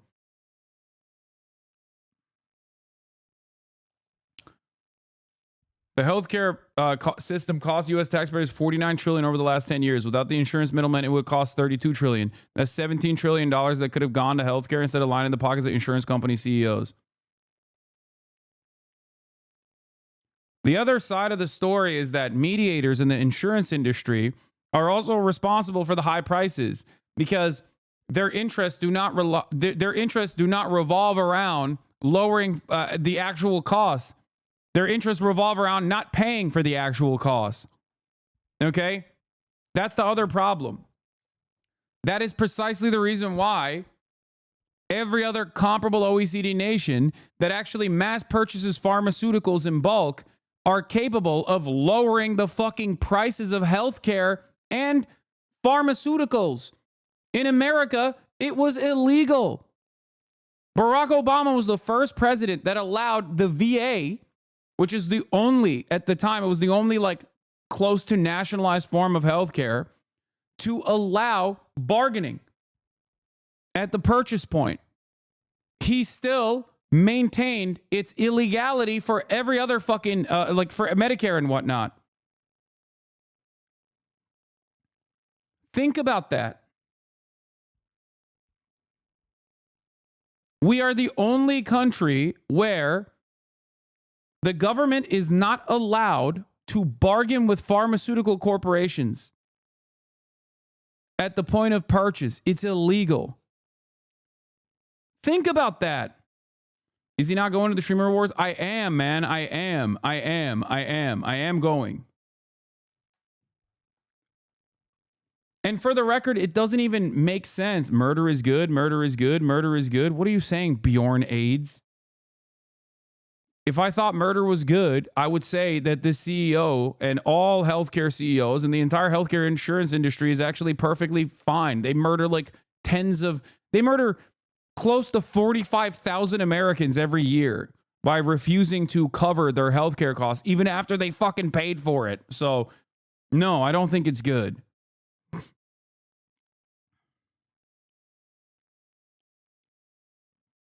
Sock them, motherfucker. Yeah, I don't understand how people that come from countries with socialized medicine will still turn around and go,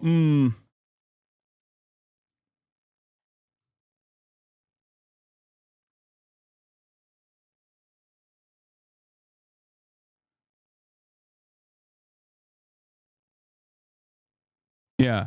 All jokes aside, it's really fucked up to see so many people on here celebrating murder. No one here is the judge of who deserves to live or die. That's the job of the AI algorithm the insurance company designed to maximize profits on your health.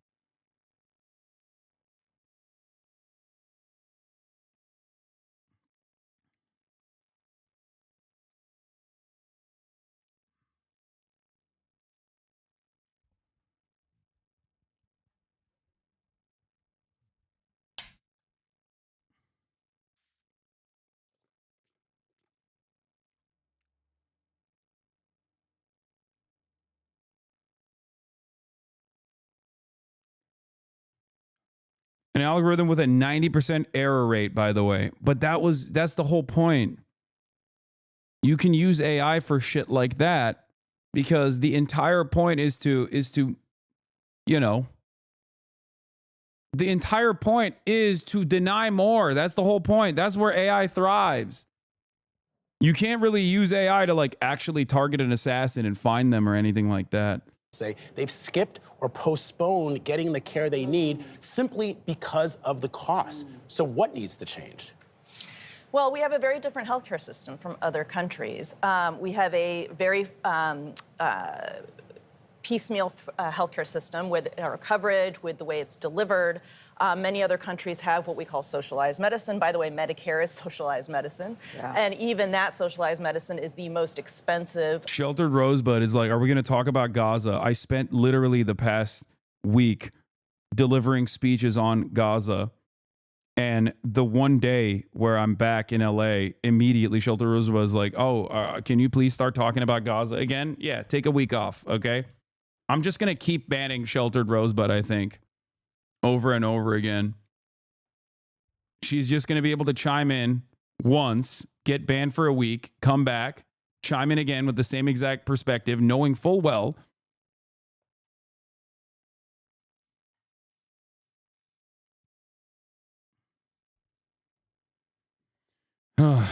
in terms of healthcare for the elderly in the world. You've timed her out for 9 weeks total, by the way. Yeah, I don't know why. I don't know why she's just like always has to be this way. There are a lot of different proposals that have been made. So again, going back to the Inflation Reduction Act, negotiating down the price of drugs, giving Medicare the authority to do that. We've already seen one round of price negotiations. Yeah, chat, you need to stop encouraging her. Like, she thinks she's in the right when you do that. The incoming administration wants to eliminate the Inflation Reduction Act, at least many of the provisions of that. So whether that will continue, we don't know. We've seen a lot of mergers and acquisitions in the healthcare industry, which means less competition. The Biden administration has really been trying to pursue antitrust suits to block some of these. The Trump administration, the prior administration, tried to make healthcare pricing more. No, this is not enough, okay? simply only reducing. This is the same principle behind chucking 2 pennies at a fucking homeless person. Okay, lowering lowering the price of insulin for Medicare only by 2026 is not the fucking broad sweeping change that people are demanding. Okay, this kind of incrementalism is not enough. People do not like. It's great. I'm glad that it's happening. Okay, but it's clearly not enough, and it's not even like a why make perfect the enemy of good. Okay, that's what liberalism is all about. Saying, oh, you must not make perfect the enemy of the good. Like, this is a good thing. Yeah, I know, but it's fucking ridiculous when the most consequential, broad sweeping legislative change on this issue has been lowering or limiting the price of insulin to those over the age of 65 to $35 by 2026. Okay? That's crazy.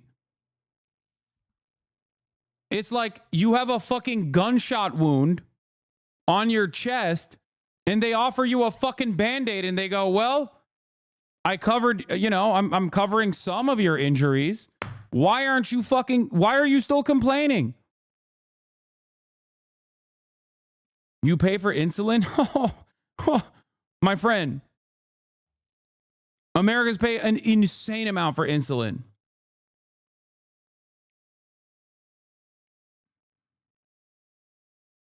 More transparent. That was another way of trying to make things better. It's really going to depend. Not enough. Yeah. It's not enough. These are all sort of chipping away at a bigger problem. So we saw the doctors in those clips talk about how it seems like more and more claims are being denied. Are you seeing that? And for people at home whose claims are denied, what can they do? I'm definitely seeing more claims being denied. And what we're also seeing now is increasing use of AI by the insurance companies to deny claims. And then you have competing AIs being developed by healthcare systems to fight the health insurance AIs. Me as a doctor, I have to spend a lot of time on the phone with various different companies to try to explain why my patient is in the hospital, needs to be in the hospital. If you are finding your claim, It's kind of insane. People can mention your name and get 40K views easy. What the hell was that Oxford Union questions? Like, did the whole Destiny Discord just flood the Oxford Union? I mean, It was Cambridge. What the fuck? They didn't ask. Like, I swear there was like 2 questions about Israel Palestine. I swear. I'm flabbergasted, guys. What the fuck was that? I mean, he handles himself very well, but like.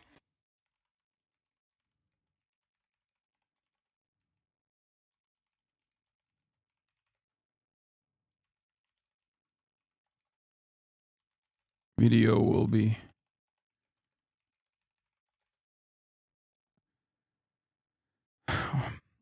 Why is Hasan speaking to Oxford Union with the kind of shit he says? I know.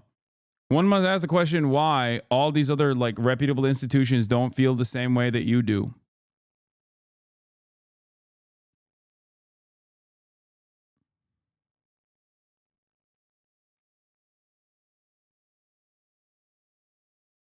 My mother's a conservative cancer survivor, but she got very angry at me when I jokingly complimented the deposer. I guess we are just really lucky to not have any really bad experiences with insurance.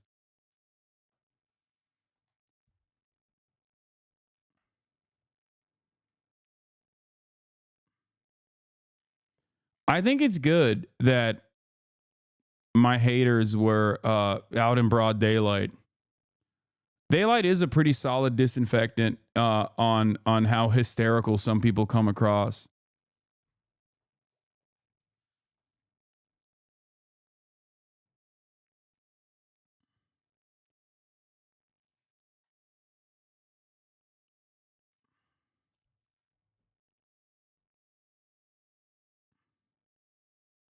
TikTok audience hates you for some reason. They always say you say stuff you would definitely never say, so I know they've never watched.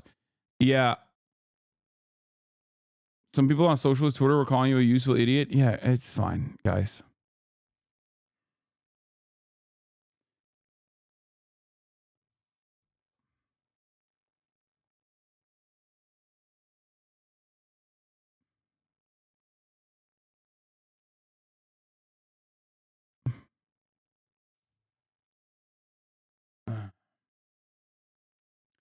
I think the way that online spaces work is that you can be really echo chambered without even realizing it. It's something that I try to deliberately avoid. It's something that I try to deliberately work against, if that makes sense. It's funny. Is happening. Oh, Will just showed up. Something is definitely happening.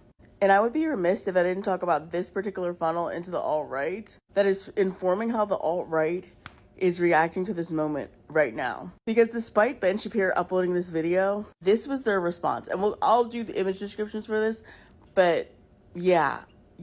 So Ben Shapiro uploaded this video, says the evil reactionary left cheers murder in reference to the United Healthcare CEO being gunned down in Midtown Manhattan. But then something happened. And shout out to Wild Geeters on Blue Sky for bringing this up. But these are the responses to Ben Shapiro on his own video. It says, I'm as right as they come. I have as much empathy as he had for those who lost their lives due to not receiving health care. Sorry, Ben, but nobody on either side feels sympathy for this man.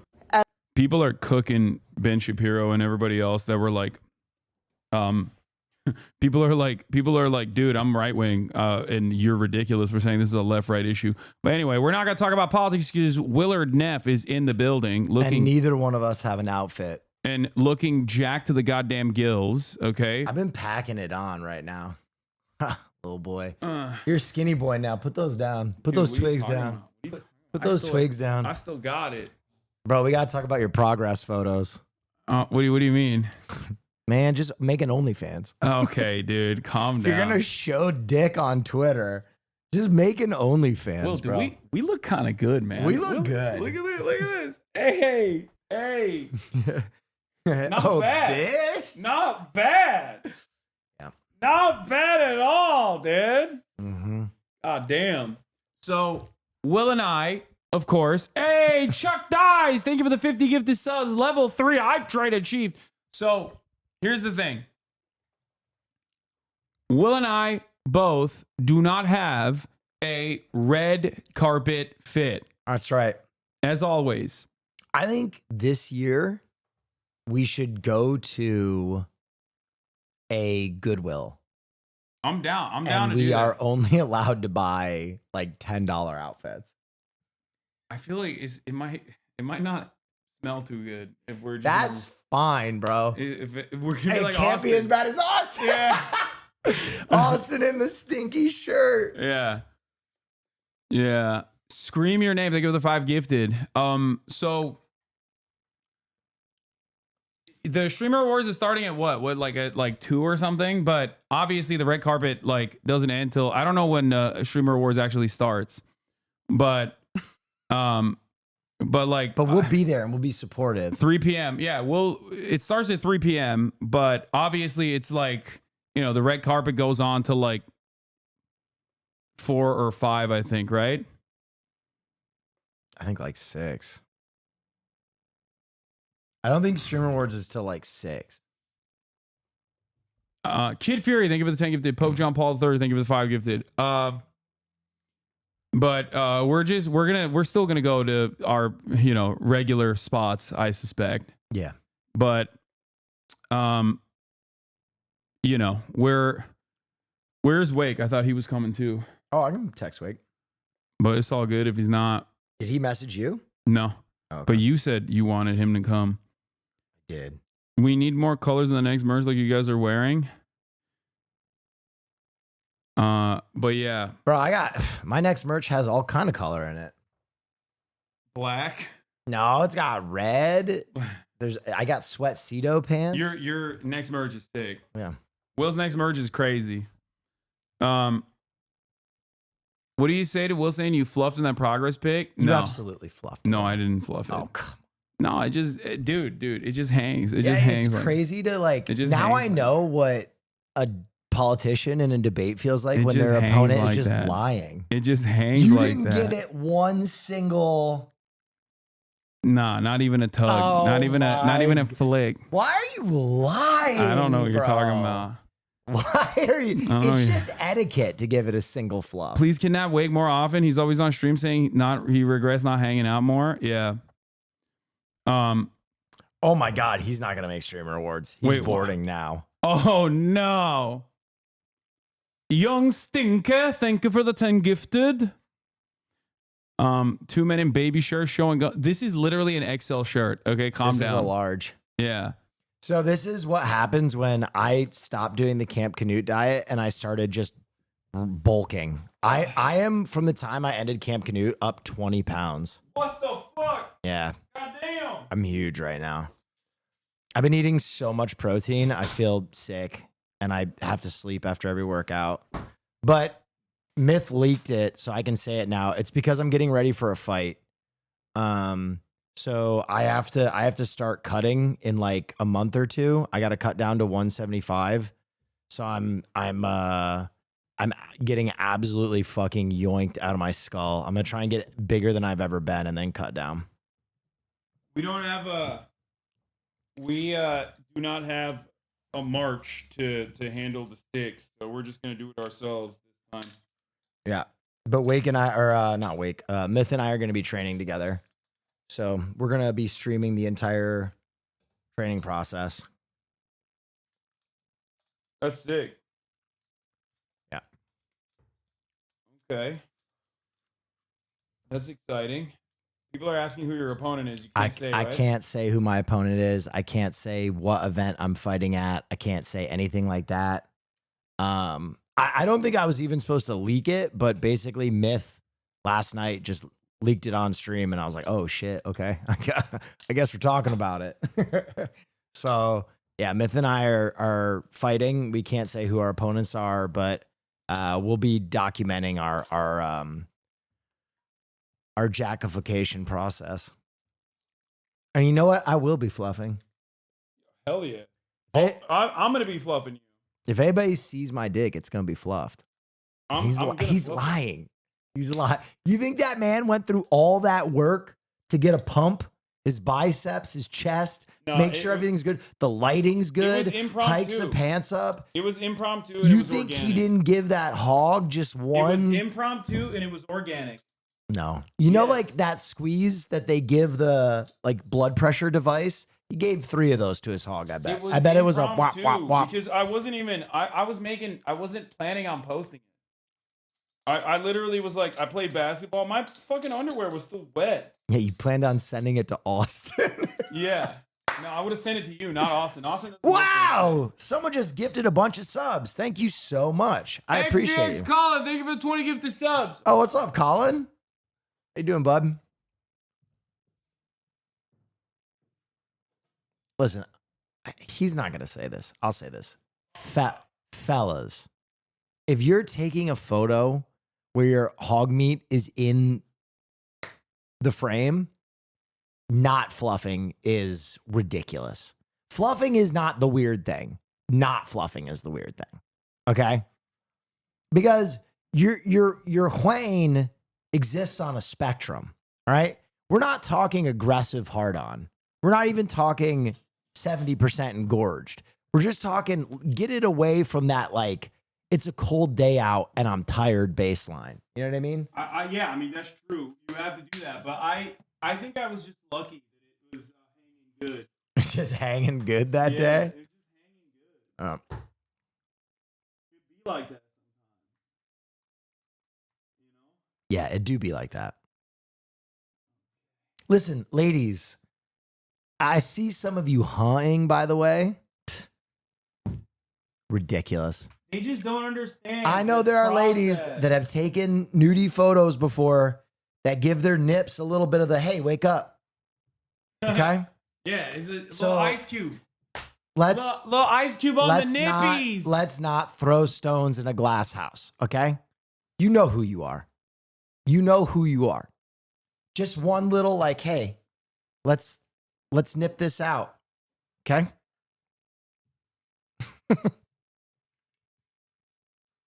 I see you through this screen. You're delusional? Ladies, please, someone have my back. Ladies in the... okay, all these cots. Thank you. Thank you. Real, thank you. There ain't nothing wrong with it. There's nothing wrong with it.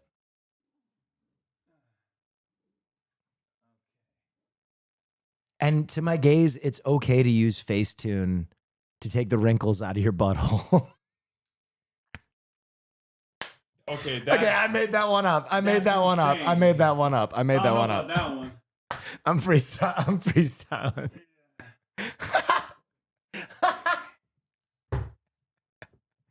Okay, but that is $1 billion idea.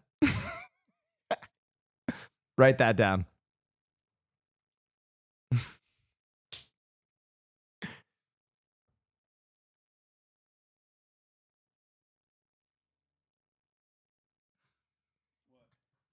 What? I don't know why, but watching you work on tech stuff is so funny. It's like I just see billions of years of evolution that made you like an apex predator, and you're trying to like put little tiny plugs in things, and you're just not built for it at all. I got it though. You're just like, There you go. yeah. Oh, thank you.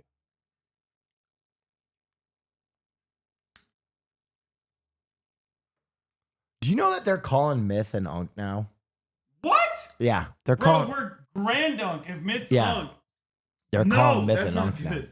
No, it's not good. That's not good at all. If Myth is unk, we are fucking grand unks at this point. We're grunks. Yeah. Okay. So what we're gonna do is he's full on Gramps. Myth is like 12. What the fuck? He's like 24 years We've old. seen this man grow up. He can't even rent a fucking car legally yet.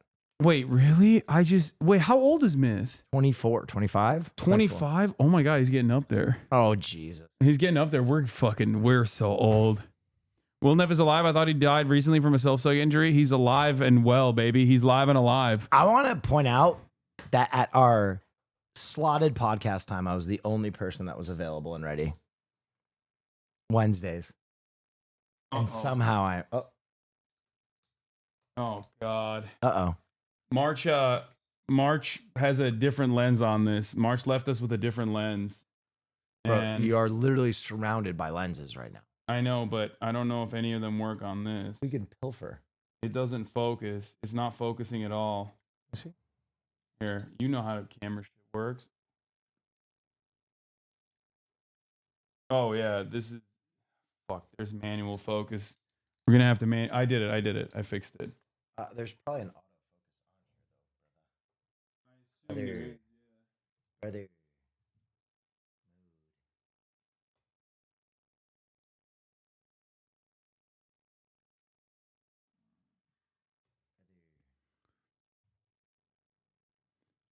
Oh yeah, they're doing a shooter. He dropped it. It's broke.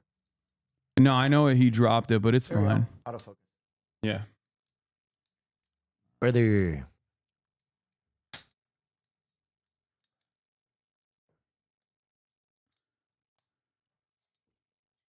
It's called job security. I don't think he wants to do this. This is not a part of his like priorities at all. No. You know where Marsh is right now? Marsh is seeing my new favorite band in San Diego. Oh, he's in San Diego already? Yeah, he's going to go to San Diego and watch Snow Strippers. So how the fuck is he going to come back to... He's coming back tomorrow morning, getting me. Then we're going back down to San Diego for Brutalismus. Okay. Why is Will so buff? You pack on 20 pounds of... Dude, it's crazy. Your titties are out of control. Sheer buck muscle.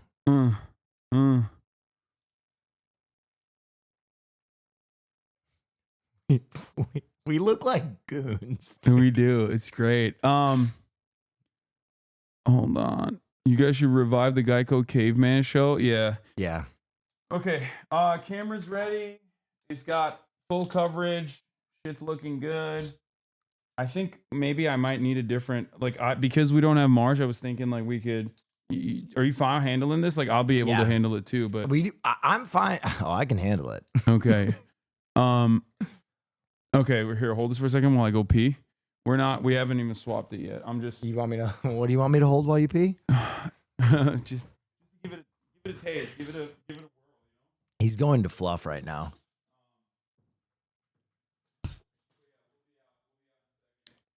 What's up, chat? Hold D's. Yeah, have you played Marvel Rivals yet? It's fun. Oh, that's right. They don't have fun in England. Do you have outfits? No, we don't have outfits yet, which is what we're trying to amend. We might not though.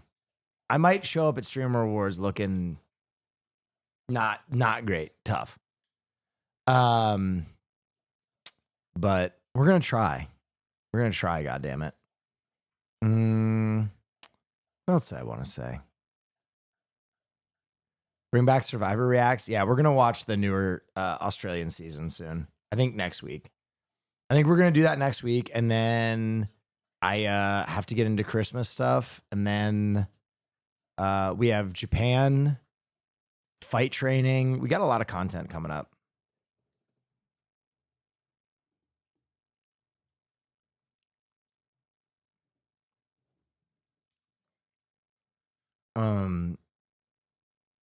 Well, did you watch Wicked? I just don't know if I can bring myself to watch it. I know it's going to be good, but the press junket was so much for me. It was so much for me. Like, I watched it and I was just like, ooh. That one interview, oh my God. Did you know that people are using the lyrics to Gravity to hold space? I didn't know that. I didn't know that. That's what I wanted.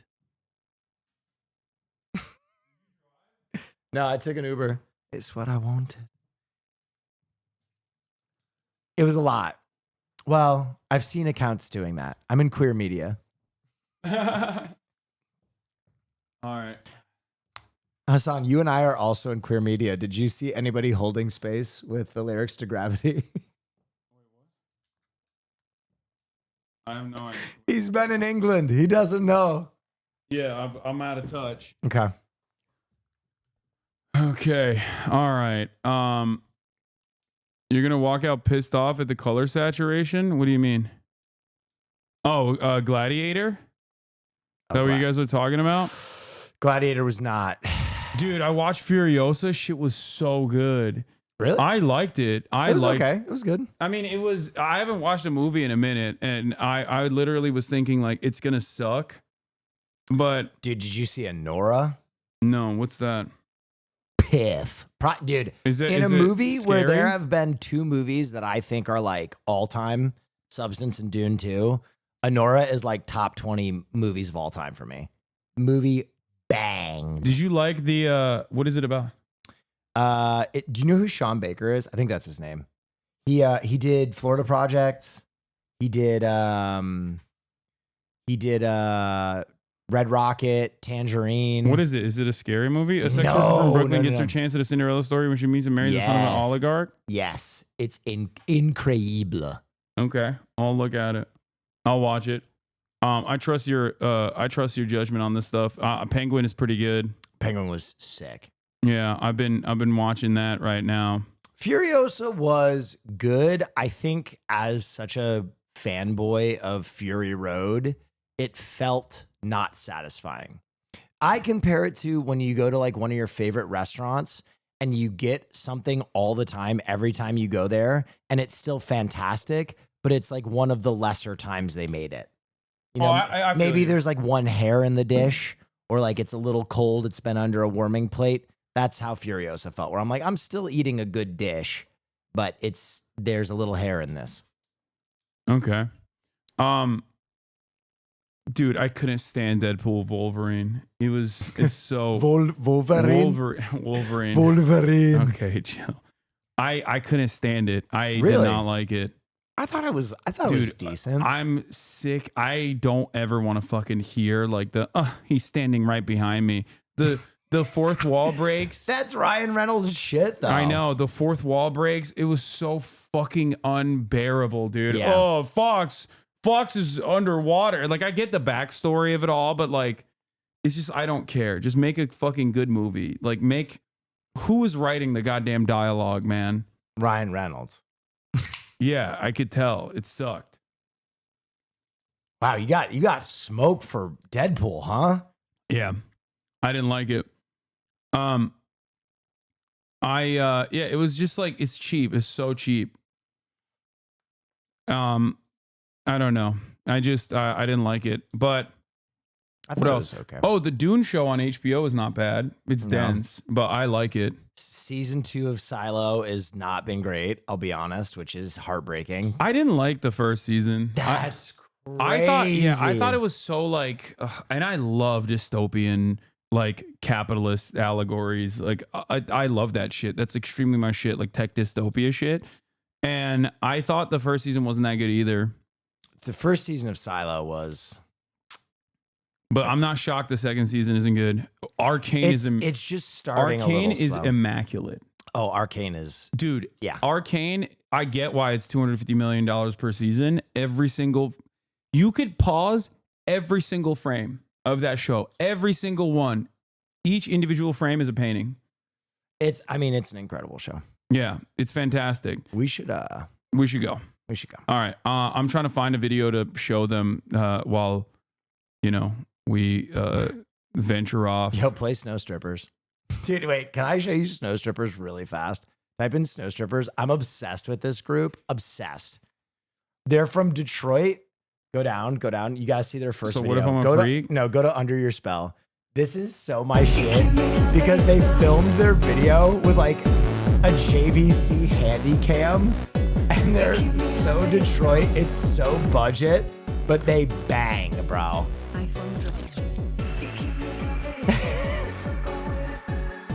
This is one of those groups and songs at first you'll be like, what is happening? And then in a while you'll be like,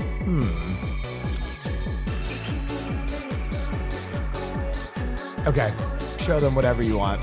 I am all in on Snow Strippers though. Okay. I mean, I appreciate your taste. Thank you. Trust me. Visionary. I trust you. What should I play while we wait? While we're paused or while we're traveling for a little bit. You want to maximize your viewership? What? Just pull up that Twitter progress pic and leave it. We can do my Cambridge speech. HasanAbi at Cambridge University Q&A meet and greet. Hi. Nice to meet This is you. a fan.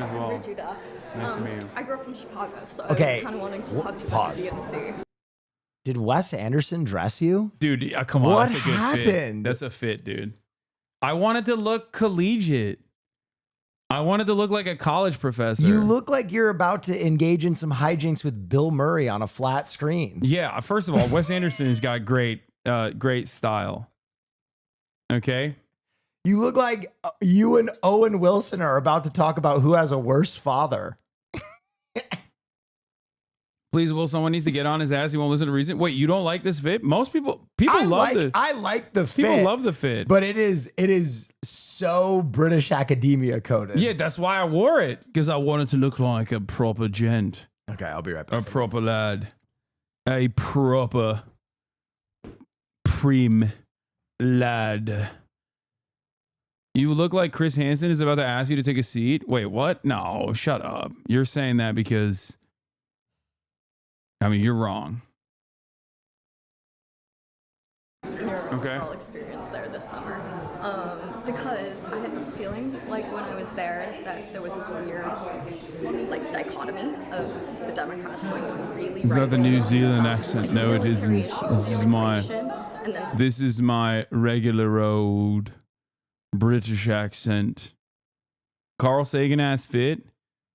Well, you can get into any London private club with this fit. Yeah.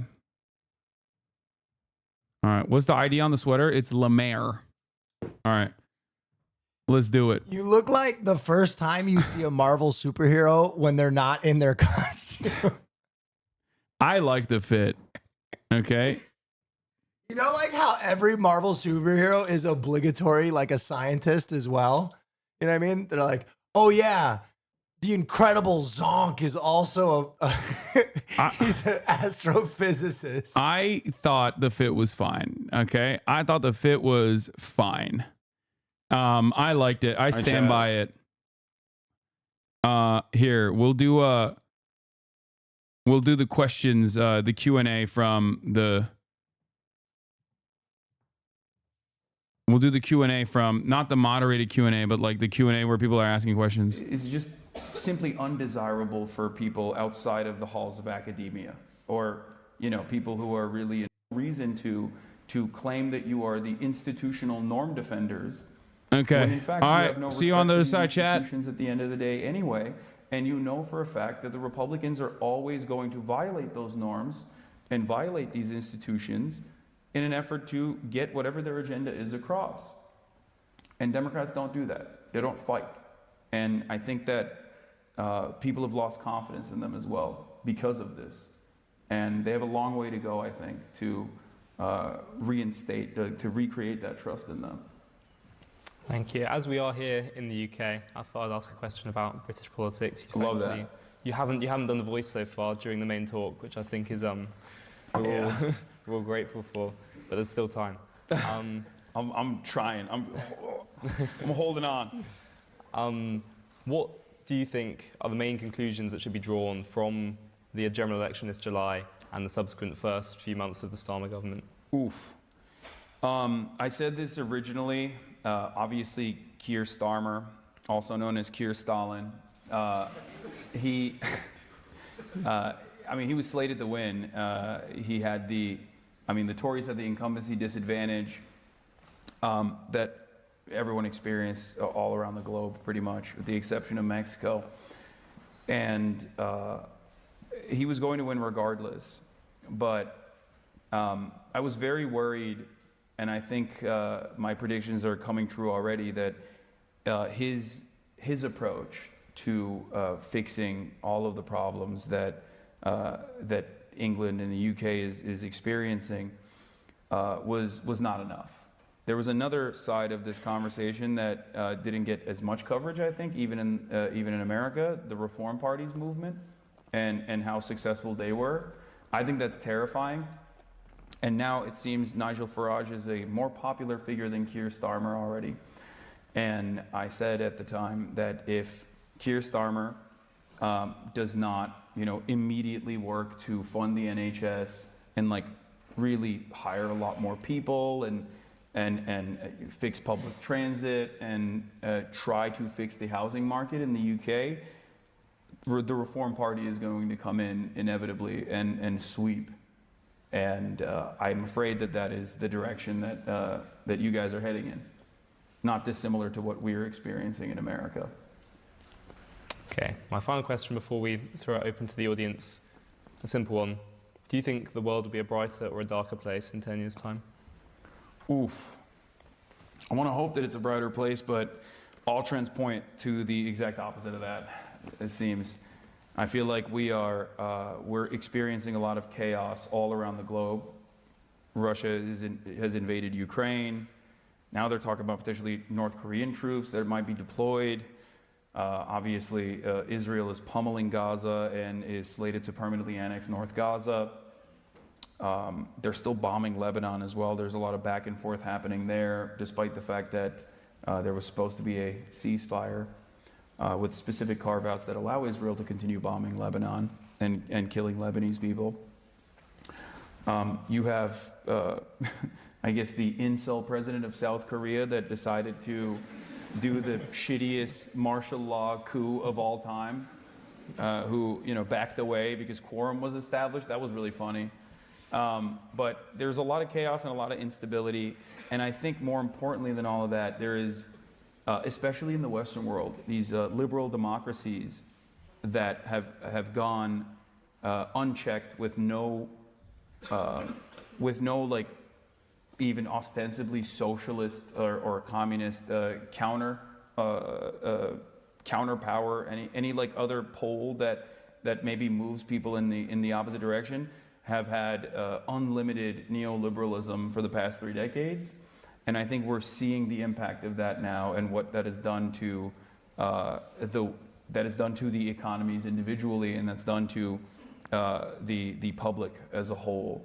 Like I think that a lot of people do not have a lot of optimism for the future, especially our generation and younger, and the economic anxieties that they experience, if left unaddressed, if left unexamined, is going to continue building the otherwise nascent fascist movements that we've seen in many Western European nations and even Eastern European countries as well. You have the AfD in Germany, you have the Reform movement here, you have Marine Le Pen's party in France, Meloni is already in power in Italy, and it's happening globally. You have Donald Trump in America. Like, these guys are all ideologically aligned on the boundaries of nationalism. And I'm very fearful about the prospect of the future, especially when there's no mechanism of pushback. And in all of that instability, I think, at least historically speaking, fascism has always been a means to reinstate control, to institute some stability and control. And that's a terrifying prospect for the future. Not to be too much of a downer, sorry. Thank you. Okay, so now it's time for some questions from the audience. If you just stick your hand up and then wait till we get a mic over to you, then you can ask your question. We'll go just here. Yep, stand up. Hi, I'm Sadiq. I go to Down College. I've been a fan for a number of years. I just wanted to ask, what's your view on the Global South's prospects going forwards? Because obviously we took hear news about their constant domination by the West. What should we be optimistic about when looking at the Global South? I mean, I think, all things considered, the prospects of the Global South is definitely trending in a more positive direction than the rest of the world. And I think that has somewhat to do with Chinese initiatives as well. They're offering more favorable loans. They're engaging in development because they're interested in creating a secondary market, because everyone understands that, like, the next stage of the Cold War is most likely going to be the United States of America against China.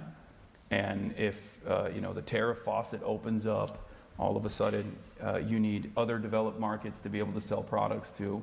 So in that process, I think a lot of people are, I guess, hedging their bets. They're leveraging against American dominance. And this has been somewhat prosperous for the Global South, but I don't necessarily know where it goes in the next 10 to 20 years. But it's not that bad, all things considered. Should we go on the front row here? Hi.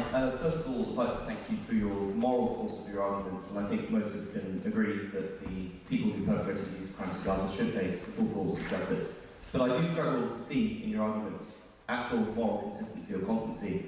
How you just talked about the Houthis, for example, I'm sure it's disturbing, not only for me as a gay man, but for other gay men, when you dismiss things like the murder of tens of people at the hands of the Houthis as a mere internal issue.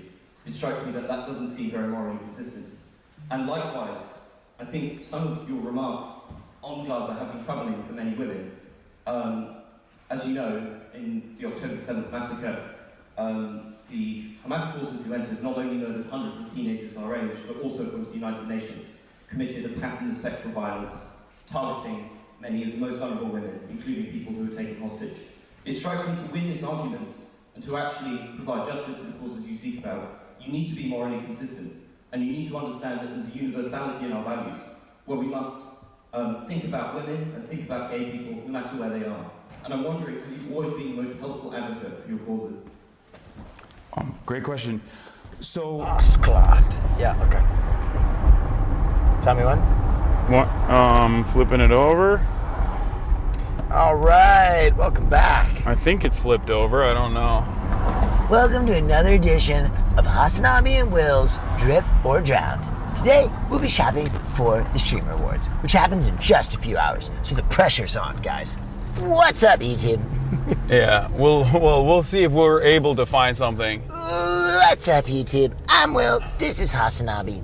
And today, he's going to be showing us his top tricks for fluffing up your penis and making it look big in progress photos.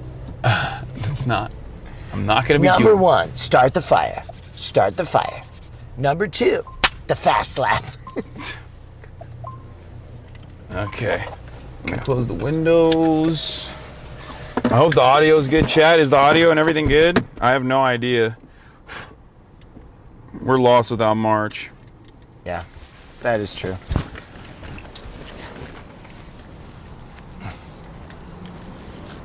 Noted.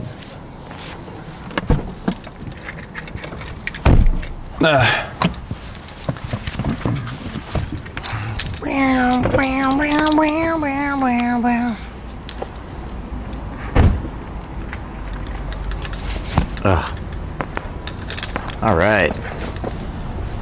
Here we go. What's going on? Hello. Back again at H. Lorenzo. I know. We only have one shop. We only have one store. That guy, he's got some legs. It's artistic interpretation, so it's fine, I hope. That ain't gonna get you banned. Okay, right off the bat, these are... Oh, what the hell? Is that for drugs? I was gonna say this. I would love to wear a full-blown face mask to the Streamer Awards. Balaclava, but also big hat. Big hat. Hasan, finally, a hat that'll make your head. Hasan, that's a normal size hat. Dude, that's what you have to say, is you have to wear that to Streamer Awards and just say that it's a normal size hat. Okay. I think that's big. Oh, they have some good stuff right now. Yeah. Store is 1,000 degrees right now, but I know it's hot in here. Well, it's also because the car was cold. Fire. Oh, he just went, oh, big hat. Big hat is the move. Big hat is the move. Okay. Big hat is the move. All right, chat, you can hear us, right? And you can see us, you can hear us, everything's good? People are still talking about, teach me how to fluff.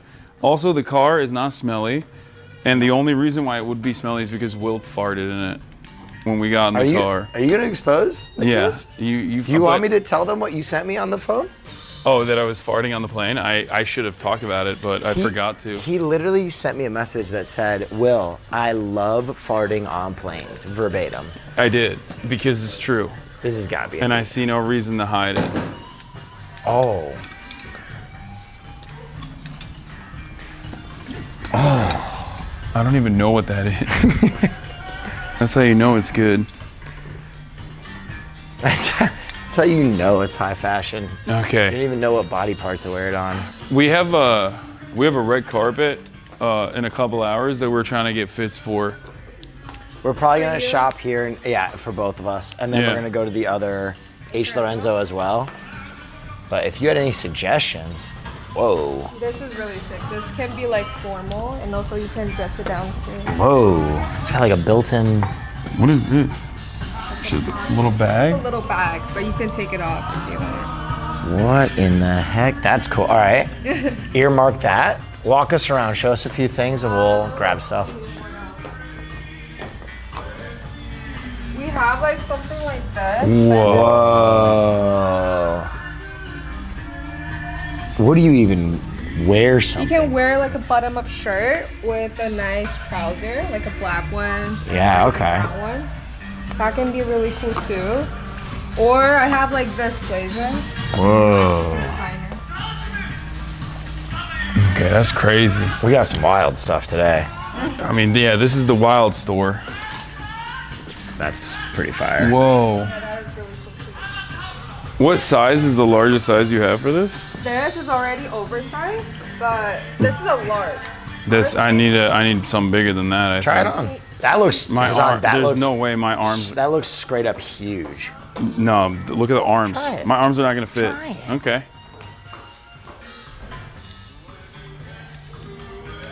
Also, it is kind of funny when you try things on and the sleeves are way too short. That's good. That's just good content. Okay. Don't need to break the store. Oh, really? Actually, never mind. Bro, that's what I'm saying. That's what I'm saying. Wait, that's actually like a glove. Yeah. Never mind. It did fit perfectly. Yeah, you button that. There's. Oh.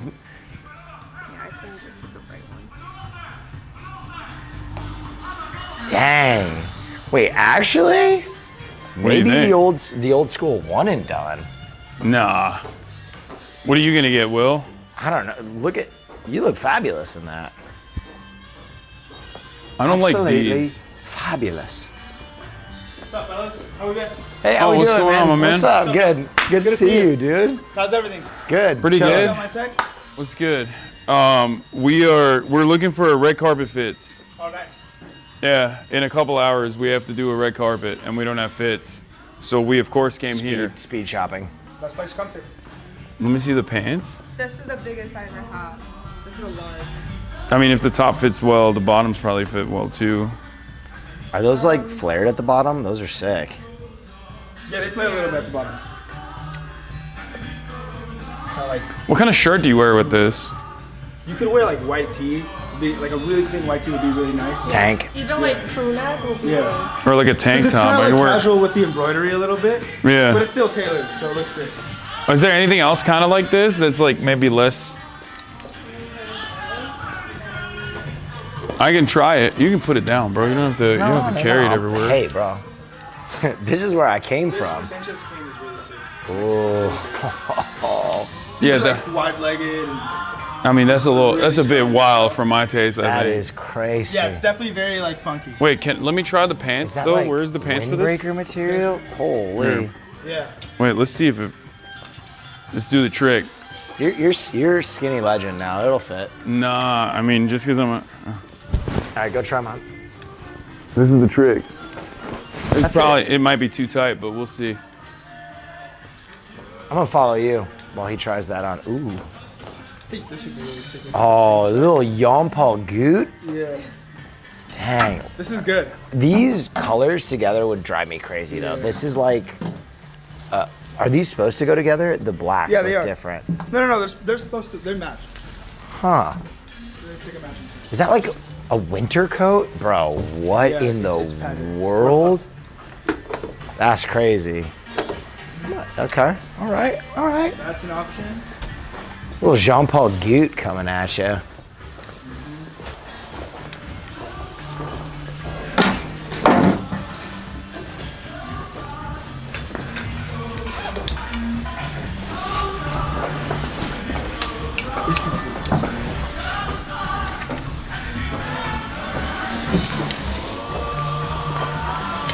Rough carpet. It's gotta be sharp. It's gotta be strong. It's gotta be sharp, it's gotta be strong. Gotta be a little formal, I feel like.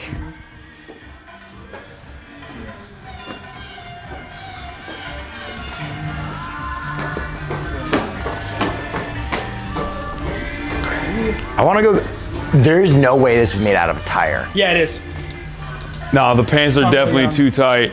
This is a tire? The pants are definitely too tight and too Wait. short. Yeah, they're too short. Very good. Okay, did you fluff? No. Were you fluffing up? I was not fluffing up. Did you give it a little spank? No, I can't even put my hands in my pockets. Yeah, because you're all fluffed up in the front. Yeah. I mean, it looks, the silhouette is crazy. I mean, it's way too short though. It's supposed to. I think it's supposed to drape. Yeah. Okay, we'll keep looking. I was thinking just like something like this could look really nice under it. Yeah, Just like but a white tee doesn't need to be. nah, that's that. This is a I little don't. funky, right? Nah, I don't like that. I'm not a big fan of Jean-Paul Gaultier to begin with because I feel like his stuff is too. It's a little bit. It's too out there. I see. Yeah, it's definitely funky for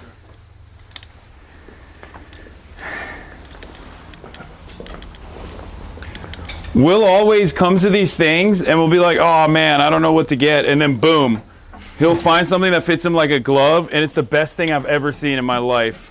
Yeah, I got a good body type for sniping some. Dang. You been hitting the gym? Oh, yeah. OD, right? Yeah.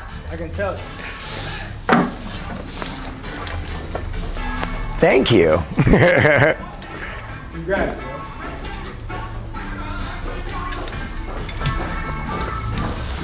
Oh man, sick.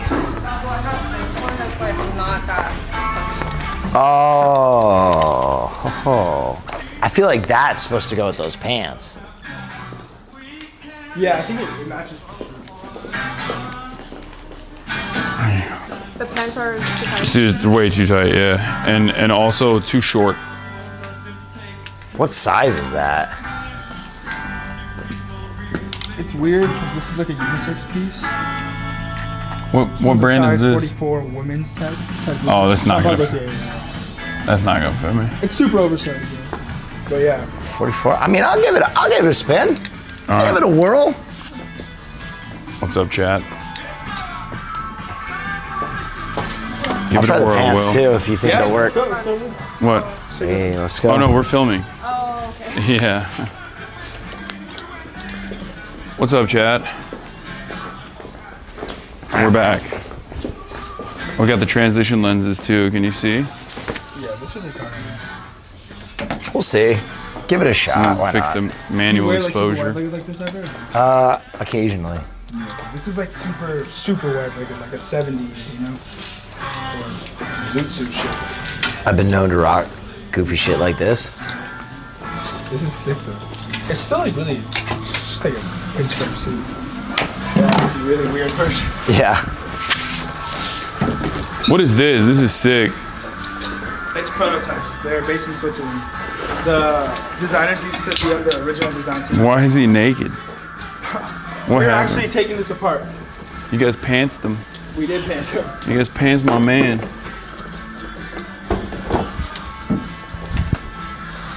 We had to replace it.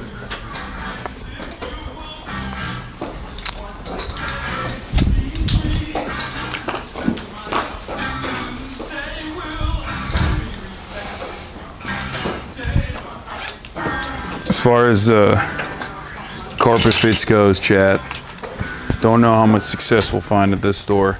We might have to go to a different one.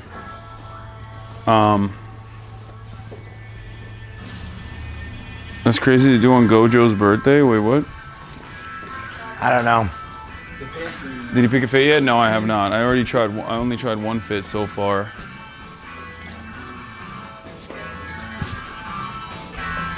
But we're waiting on Will to put that shit on. I think. Hasan, what do you think? A lot of the stuff here. Wait, let's see. In the Jean-Paul Gaultier. Damn, this is what I mean, chat. This is what I mean. Okay, this man will be like, "Oh, I didn't know what to do. I don't know what's happening," and then it's like, he just looks sick. It's kind of cool. The jacket's fun. Oh.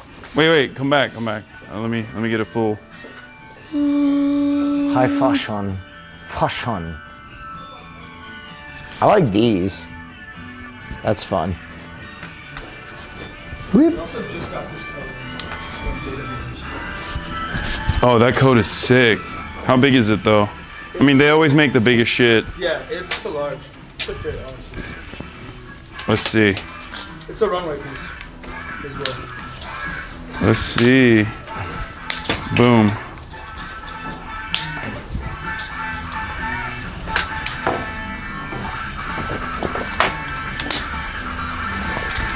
Hold on, chat.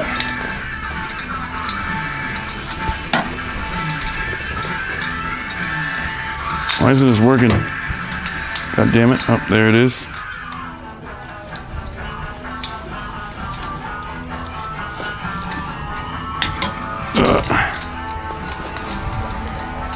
I'm setting up the tripod, chat. Boom. There it is. Oh, it might be too long though.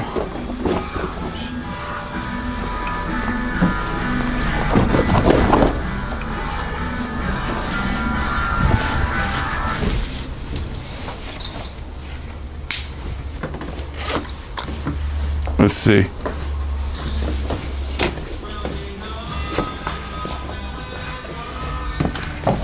Oh, the arms are too short. Classic. Classic. This is a fire fit though. It is really, really nice. I would rock this. I have like some Gucci trousers that I have that are like really flared, really big, and I feel like I have I could wear those with like a white shirt, like a sleek white shirt, and then I love white shirts. a jacket, yeah, like even a tank top, like a white ribbed tank top. Like a really nice one. Yeah, like is what I was. Makes really nice ones. Is what I was thinking, but the arms are too short. Oh, that's cool. It is really nice. Like that would look really nice on you. Actually. Oh my God! Don't even. Here, put it on. Put it on. Just. There's no way. Put it on just for me. It won't see. fit, dude. Do you have anything else like that or no? We literally just got that in a box. Oh, fuck off. Oh, come on, dude. Doesn't Every fit, time. bro. Yes, it does. What are you talking about? No way, dude. What are you talking about? It's perfect. It's supposed to be oversized. What's up with this? It's the handkerchief. Why is it so big? This is also really nice fitting. No, I can't. It's like, I'm looking for something a little bit more formal.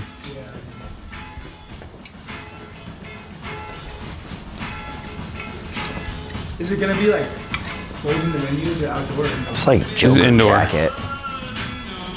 It's like Joker-fied. All right, I'm gonna get back to work, chat, so you can follow us.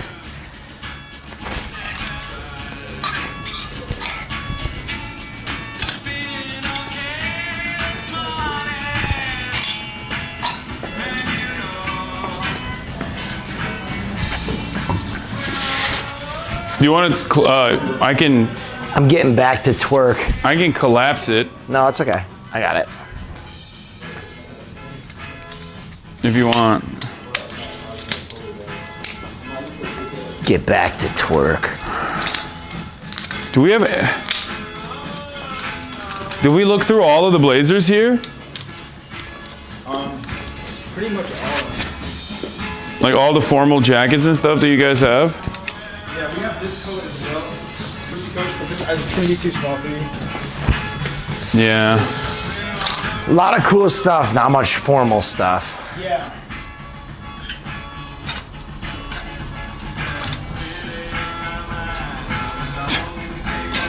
Now that's, yo, pull up in that. Pull up in the pink. Yeah.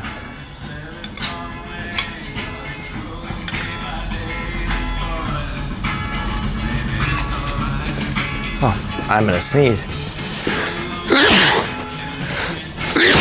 Excuse me. Bless you.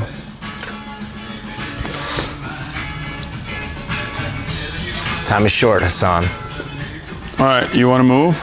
I don't think I see any. Yeah, I don't see anything in here today. Couple of real good options over here, but I mean, this goes nuts so crazy.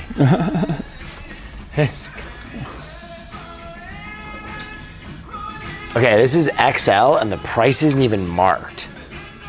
They just make it up on the spot. Dude.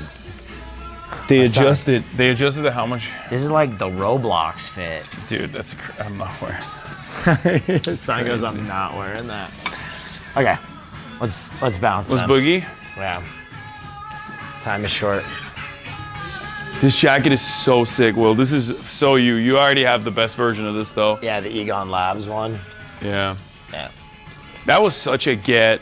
I would have gotten that jacket if it fit me. Thanks so much, y'all. We're gonna bounce over to the other store just because we have such little time, but yeah. All right, hi down. All right, let's do it. All right, see you later. All right, if we don't find anything at the other store, we have to go to. Hey, how you doing? Goodwill. We have to head. We have to head to Goodwill, and just get the old man suits. The first day job interview suits. We can do that.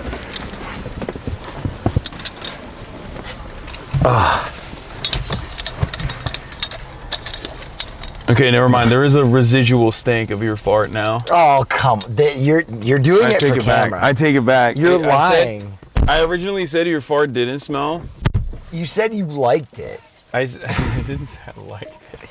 You licked the air and you went, that's my stuff. I can't believe how much of a liar you've become. What the fuck? I learned it from Cutie Cinderella. That's the word. Oh shit! Wait, I left my belt in there. Go get your belt. Gotta go grab it. I've lost, dude. I lost my glasses at the store before too. I keep losing stuff in the store. We're on the road to... What the fuck? I threw my keys so it doesn't shut Oh off. my god, that scared the shit out of me. I thought the car was falling apart.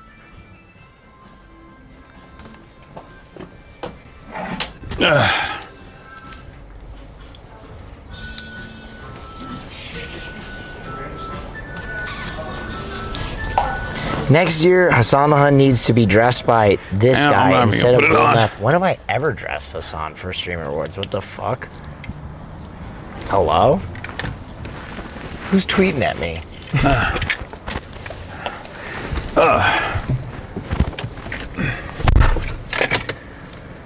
Ooh-wee. Okay. Have I ever dressed you for an event? Like picked out your outfit? No, right? I don't think so. We can do that today if you want. No. It's a dangerous game. Someone was tweeting at me, like basically saying that I'm the reason that your outfits aren't good. My outfits are fine. Hasan making dad sounds while getting in the car. Okay, calm down. Calm down, chatters. We're on the road to nowhere. Let me...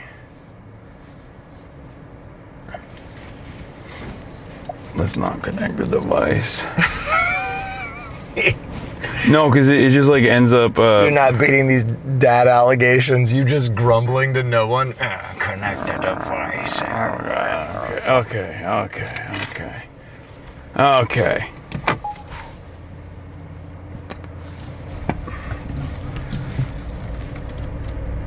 You should look up Goodwills and shit in the area. There's one right by you. Yeah. And then we can go to Wasteland. Wasteland lets you film now. Oh, they do? Mm-hmm. Oh, Wasteland could be sick. Okay. Wait, since when? Since recently. I did it with Wake. We filmed for like an hour, bro. It was a lot. We were in that bitch like a newborn baby. I now understand why people get annoyed with transition lenses. Okay. Because they don't transition. And then when they do, they don't transition back. Like, are they transitioning right now or are they clear? They're transitioning. I think we went outside. Is it exposed? Everybody transitions on their own timeline, man. You can't rush that kind of thing. It's true.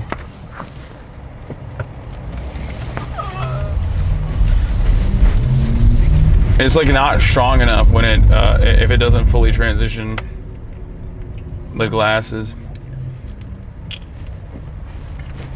All right. Okay, there we go. Do you know what your red carpet time is? Like 3:30. Wait, really? Yeah. I have no idea what mine is. I'm operating on your timeline. I'll do my best. No, we'll make it. We'll be fast. We'll make it. We'll be fast. I didn't realize it was like. I thought the red carpet goes on until like 6. It does. I think. That's crazy. Why would you be there at 3:30 then? Well, I guess it's because everything is, especially as it's like streamlined. Well, first of all, I'm probably right there with you. Okay, I'm not winning shit this year. Let's be real. Yep. I'm just going there to take a L and to see some friends and support my friend Cutie Cinderella. That's right. That's what she made a fantastic event and everybody's gonna love it. Yeah. Ooh, let's go through here. Whoop. And we're gonna have a good time. Damn it. She made a fantastic event and everyone's gonna love it, and then everyone's gonna yell at everyone over it. No, come on, no. Everybody's gonna be very satisfied with the results.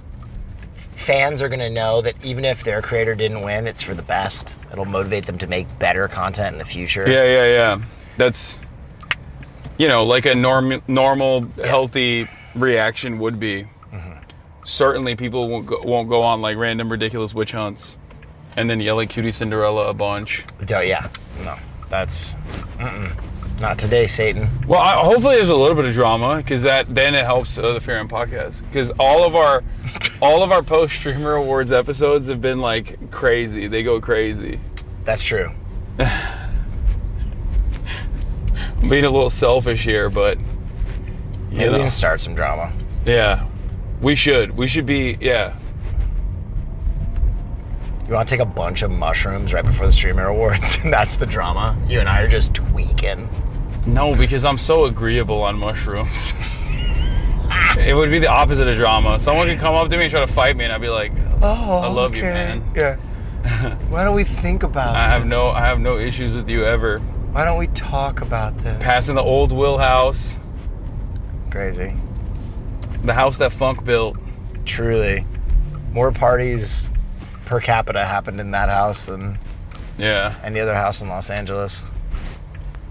Oh wow, what is this? The fucking Why are you in the straight lane? No, it's not straight. This is a left lane as well.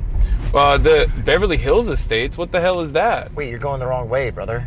Am I? Yeah, it's back that way. Oh shit, you're right. It is that way. Brother, you've been turned around. It's fine. Did you just want to look at the Lambos? Be honest. Yeah, that's what I wanted.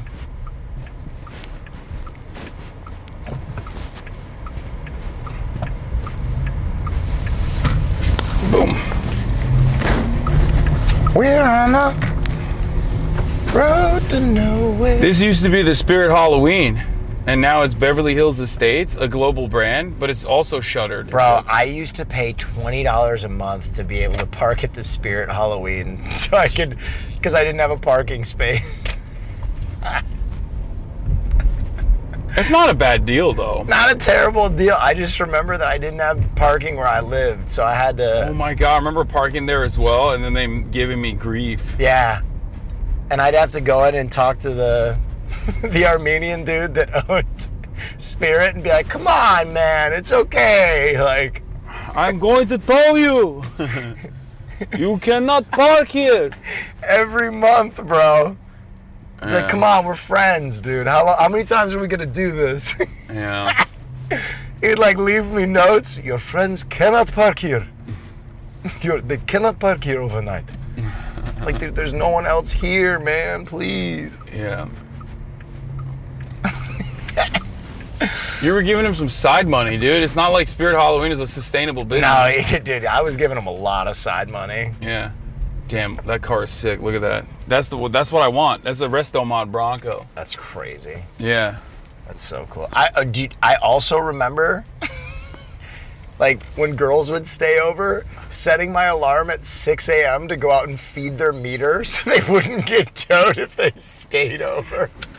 See, you're a good guy, That's Will. gentleman stuff, man. Yeah, you're a good guy. You're Nothing ruins the vibes like sex and getting towed. Yeah. Eating a fat ticket. Taking a fat dick and then paying a fat ticket. All right, let's go. That's what I want.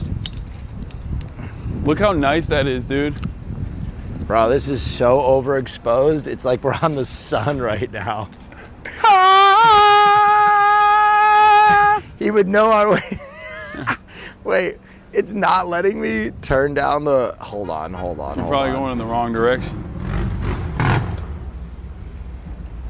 Okay, let's just go inside. Wait, really? You are literally... Duke Leto Atreides. I don't understand why it's not letting me turn down anything. You want me to do it? I'm using the wheels. I'm cogging. Well, now we're in the dark anyway. Is it still overexposed? A little bit, but we'll be all right. Yeah, bro, it looked like we were on Arrakis.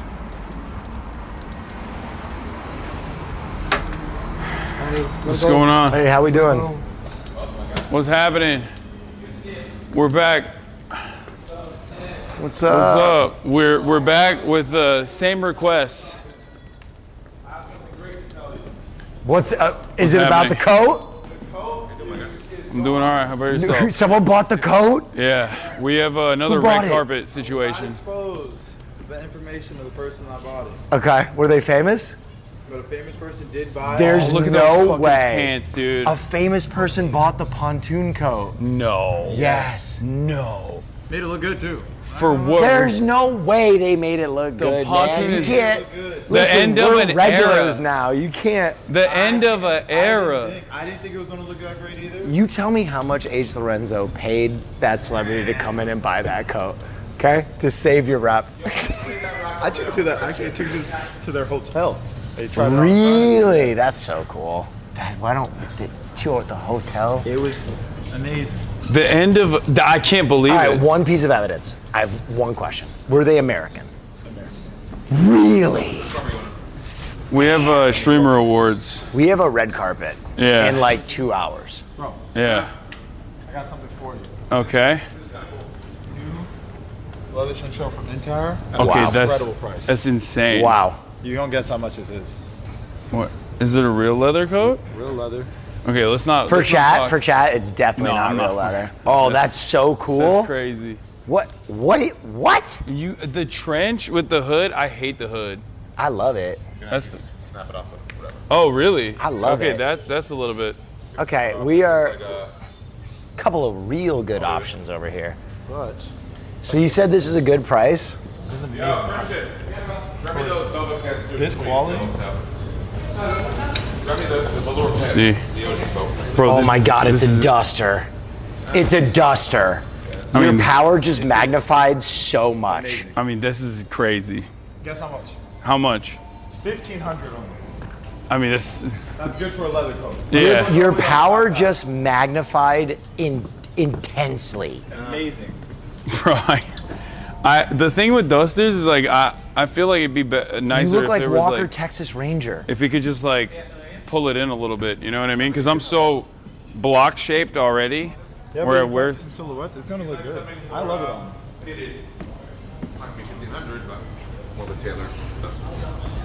Oh my Glord. Your arms are fitted too. Everything is floor length. I love it. Here you go. Let's see. You're I gonna don't bust know the why we're seams going. on that. Oh yeah, no, it's You're not gonna even bust the fitting. seams No, on no, that. no. I try to put my arm through it. It's like no way.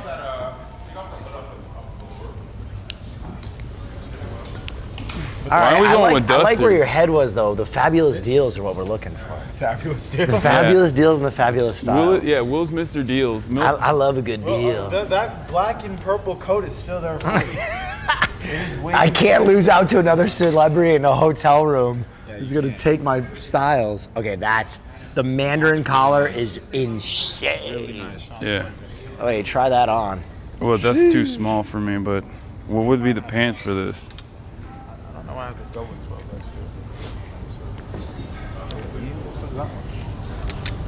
This is amazing. I don't know if you're running this color, but it's just crazy way that it swoops on.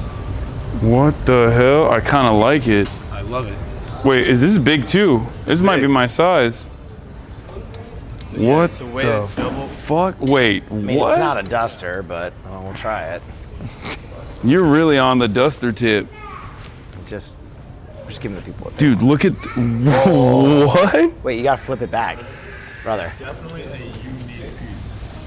You gotta. No. The way you do it, the way you tie it is It's like a wizard's That one sleeve. button up so that way you have that fall. Help him.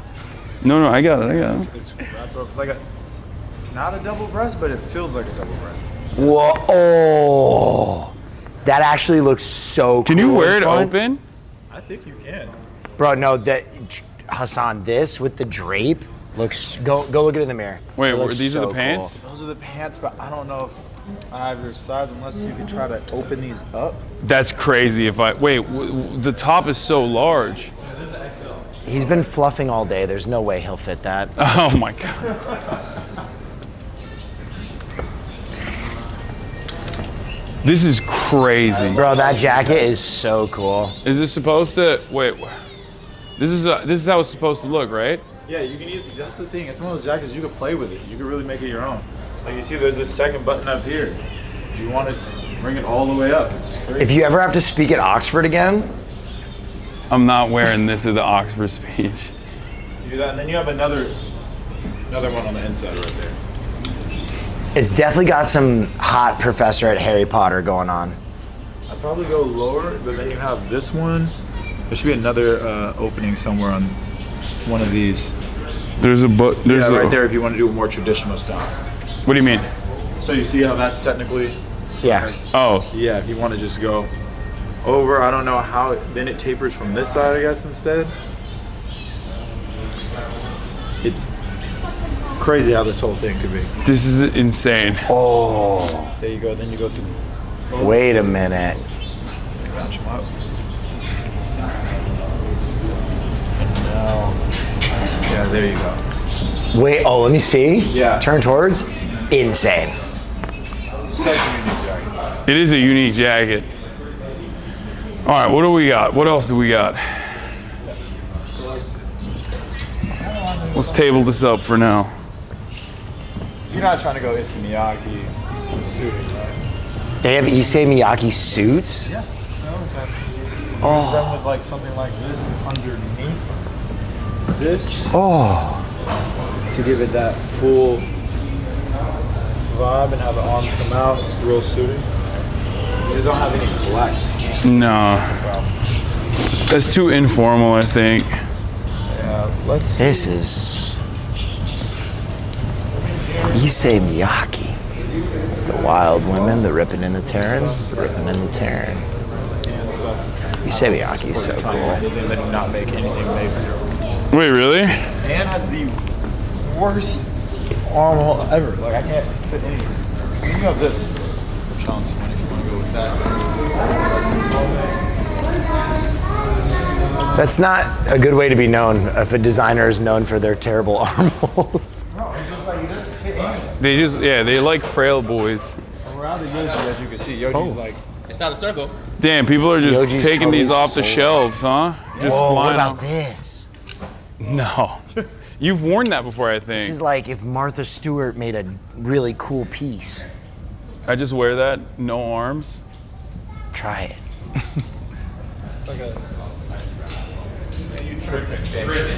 The large. It's kind of cool. Make sure it gets there. Pants and you can mix and match for like. Oh. Skirt pants are so cool right now. Okay. Well, let's start So off. I think hot. we should identify from the top first, because I got a lot of pants. I love this a lot. I wish it came with matching bag. I don't know if you have anything. Now wait a minute. I do have some that I can mix with, but That again, isn't like the no collar. Wait, how big is this? It's just oversized. That's all. It's technically a medium, but it fits like a double. Kyoto. Is it the largest? Yeah, I'm pretty sure so. You should be able to fit it. I have these. No, the arms might be too short. I think. The problem with these boxy fits, the arms are a bit short, but That's very cool. The problem with the boxy fit, like I said, is that I feel like it's very, like for me, when I wear something boxy, I look like that Kanye West Lil Pump video. You know what I mean? I look too. That video did go crazy. It did have its moment. What else do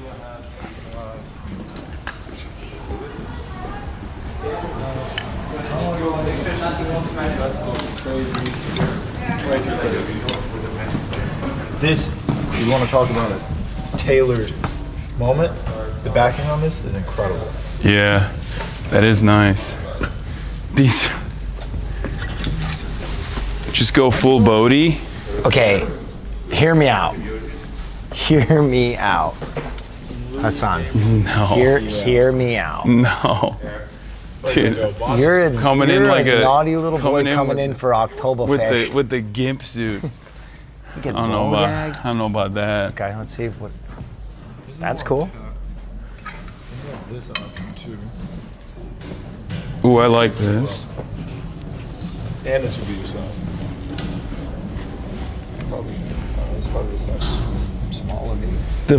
I also have so many black blazers at this point. Like I'm down to diversify a little bit, you know?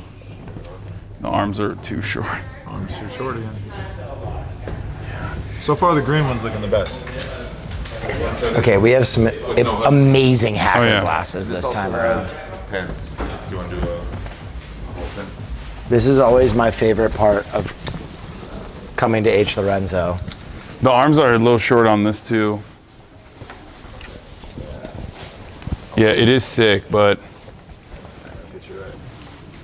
That's incredible. What is that? If you don't move your arms at all, it pitch you back to perfect. yeah, well, I mean, that's ridiculous. I have a trench coat where the arms don't move.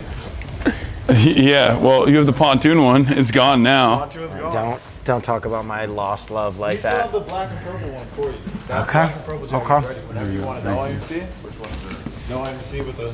Oh, that one's crazy. You can make up the Whoa, last time. whoa, whoa. I have some, you've seen all the Masatomo jackets.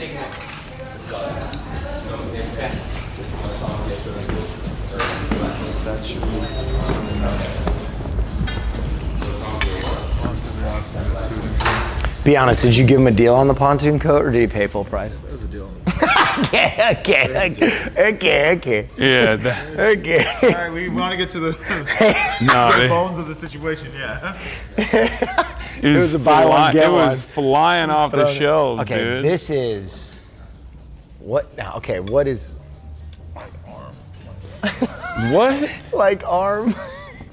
Oh, it's like a long glove? This is really cool. Julius. That shirt's just amazing for Bottega.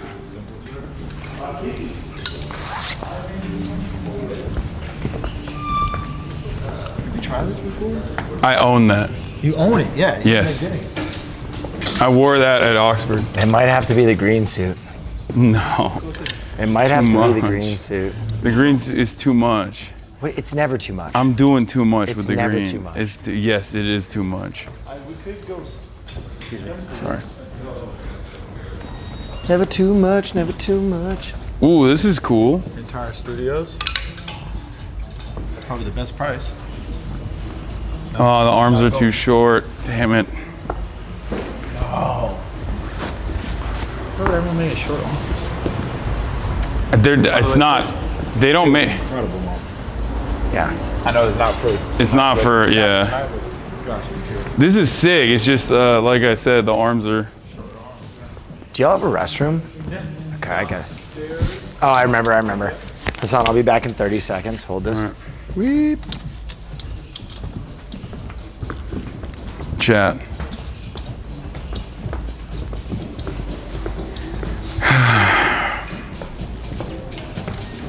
It's a real always a bridesmaid, never a bride situation for me. You know what I mean?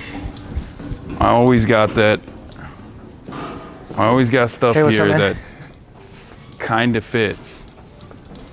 That never fully materializes, you know? Let's put this here.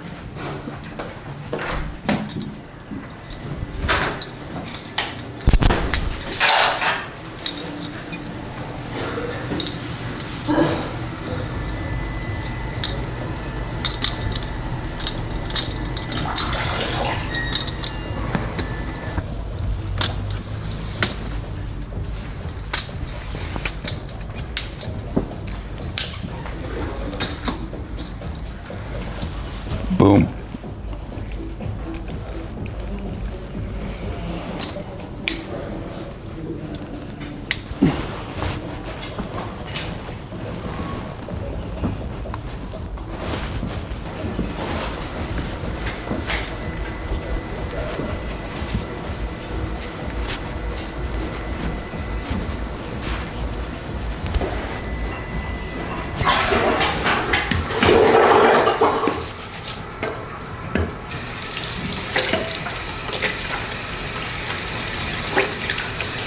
Nice focus. Oh God. Wait, what?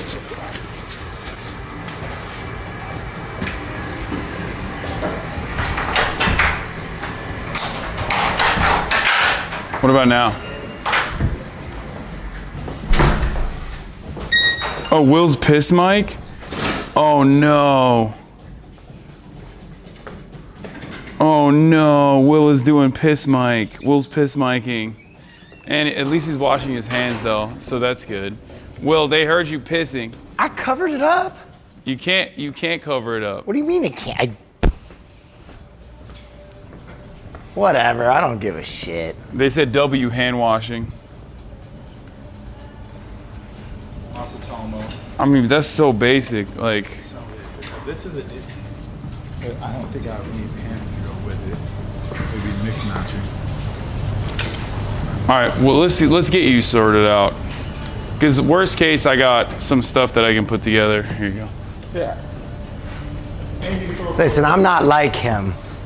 I'm looking for the wild women, the ripping and the tearing. You can go crazy. I got one. Okay. Right here. Okay. Immediately. Immediately. This works perfect. Whoa. That's pretty crazy. The way he said that. That's pretty crazy. It's like the most fast. Wow. I think I'm gonna work through it.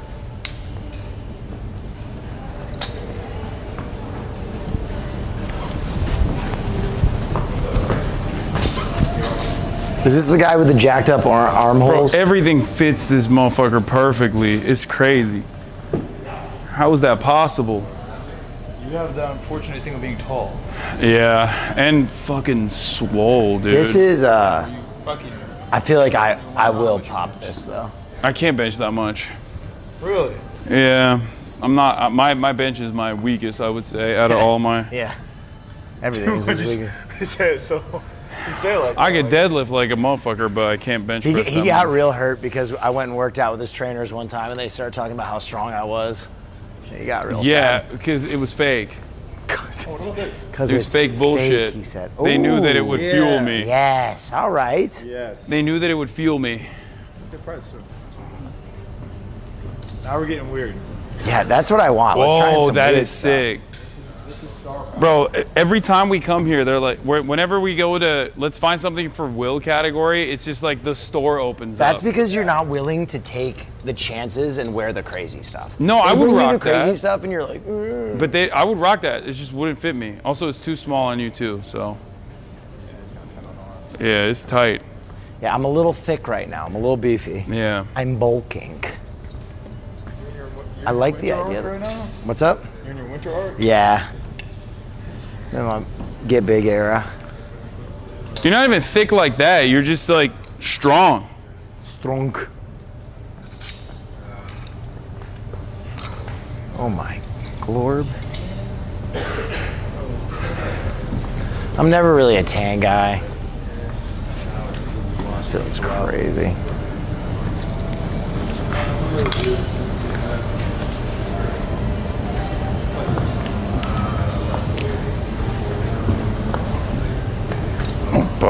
There we go. Oh my God. Martine Rose. Did the pants go with it? Yes.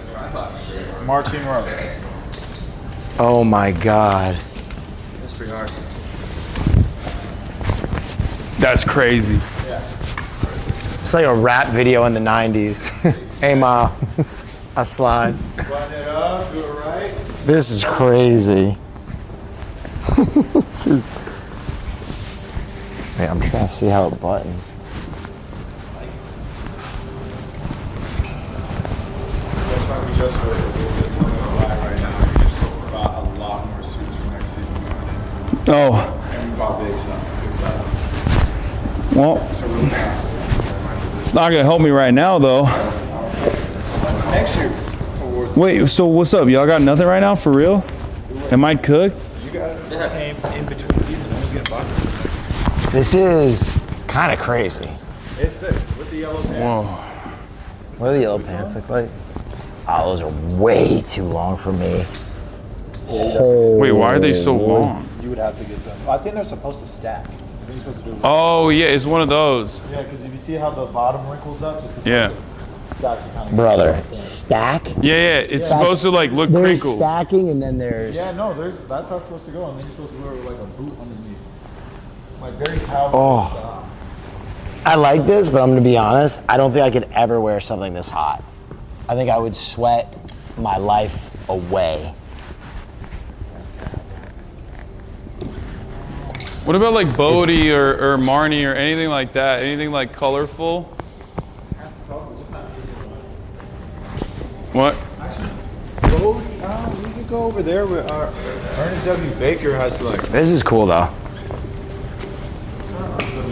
That one has at least some like.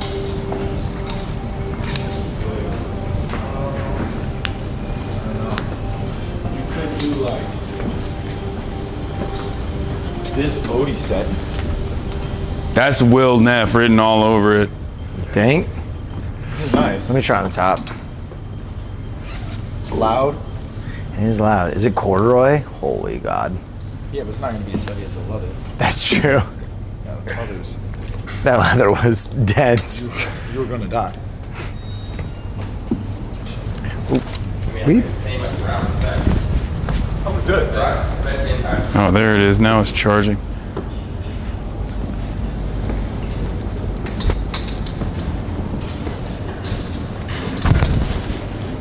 Yeah. I don't like the way it sits. It's cool. This is a little new VOD, but it's... Okay. That's crazy. That looks like a pajama. Yeah, I was gonna say the same thing. You could do this too. Rainmaker. Rainmaker is one of the new hottest brands right now. That's crazy. Rainmaker. Is there anything my size there though? No. Let me throw that on. They did. I think we might have this one in your size. Rainmaker is Japanese, right? Yeah. Rainmaker. Okay. The arms are too short, I think. That's not my size, is it? I think we have big Rainmaker. Yeah. See what's that with that jacket? Okay. Yeah. The biggest Rainmaker sizes. Now with those baggy pants, those are the big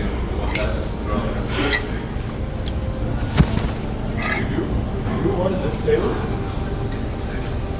This isn't bad, but I think it's just... Didn't I just put this on? No, you don't put this on. That's so sick. Where's that from? Blue Gable Noche. That's sick. Dude, I like all the long stuff. Look at the sides on this. Wait, are they? Yeah, you could just pop it open. They basically, That's like that come. Hasan, that is incredible. Oh, this side is already popped open. I'll pop it. That coat is incredible. You look like a JoJo character. The silhouette is unreal. I'll kill you if you don't get that coat. I'll murder you. Dude, that is a JoJo coat. I could literally bust this out with, like... I love how high that slit is for the pocket. Yeah. It is sick. I could wear this with straight up a tank top. I honestly hate you. It's that good. Yeah, that's a winner. This and just some good pants, good shoes. And the high slit's crazy. Yeah. Yeah, the arms fit too, and it's like the shoulders pop out. But not enough to where you feel But yeah, but because it's like tapered in the waist. It's tapered in the waist in the perfect way. Damn, this is, what do we think, chat? That's fire. That's a real... Did we find it? You have anything lengthy and cool and cut like that? That's crazy. It just fits him so well too. Yeah, no, that's like perfect. Hasan. I think so too. That's the one. I think this might be the... Like this. Blue? Okay. All right. Whoa, this is sick too. Yeah, with the Rainmaker one? Okay, we're talking. Oh, this one was the one I tried with the arms that were too short, right? Too short, yeah. Hasan, I'm telling you. No, I think this is it. I think we might be... That coat has to be it. I think we might have locked it down. This actually looks good. I'm green with envy now. The cut of that. Oh, is whatever. So cool. You got the Egon Lab. That was crazy. Colored flare pants to show the slits.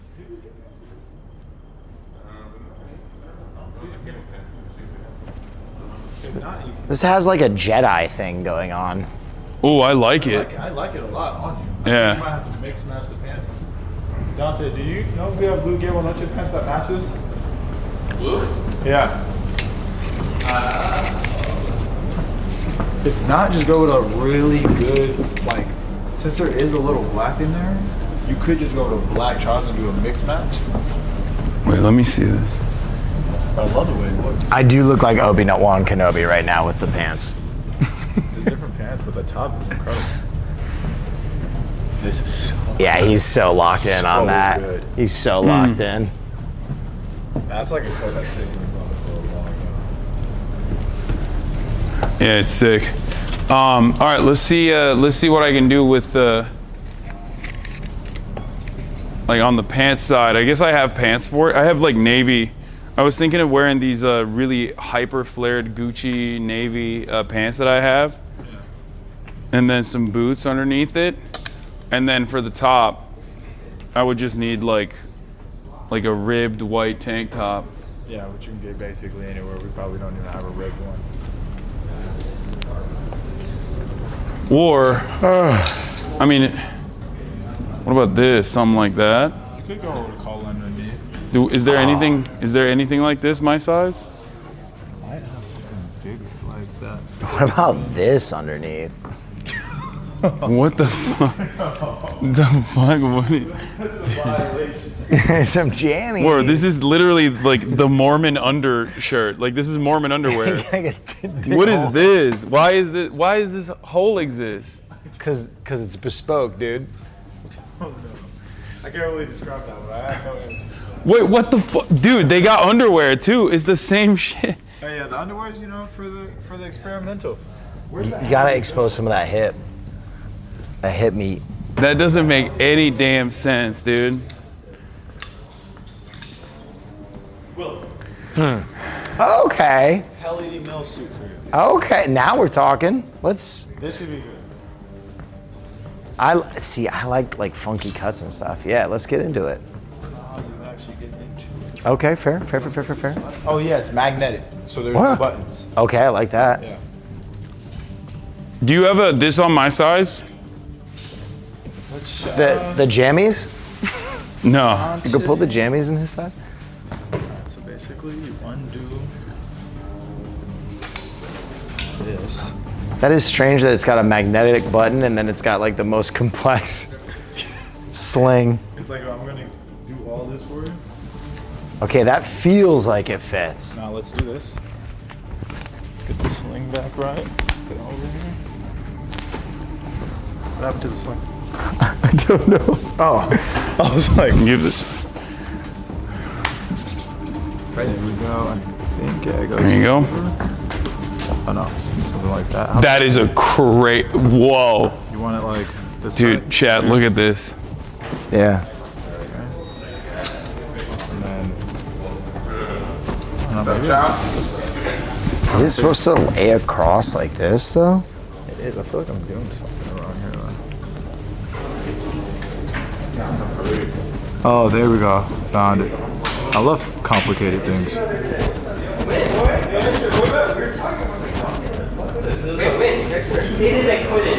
Please, no navy pants, Unc. You think navy's bad for that? Yeah, you gotta go black. I think you gotta go black. How is this supposed to lay across the collar though? It's so weird. It's just supposed to be open up like around the neck. Really? Yeah. It's actually really cool. I think you go with the right shirt underneath. I mean, I love the coat. The sling throws me off though. How do you feel about it? I like it. I like it, but you see. I, the beholder, you know? Will we both wear these glasses? Phantom of the Opera style? Okay, yeah, I'm with it. You want to go tuxedo mask in this bitch?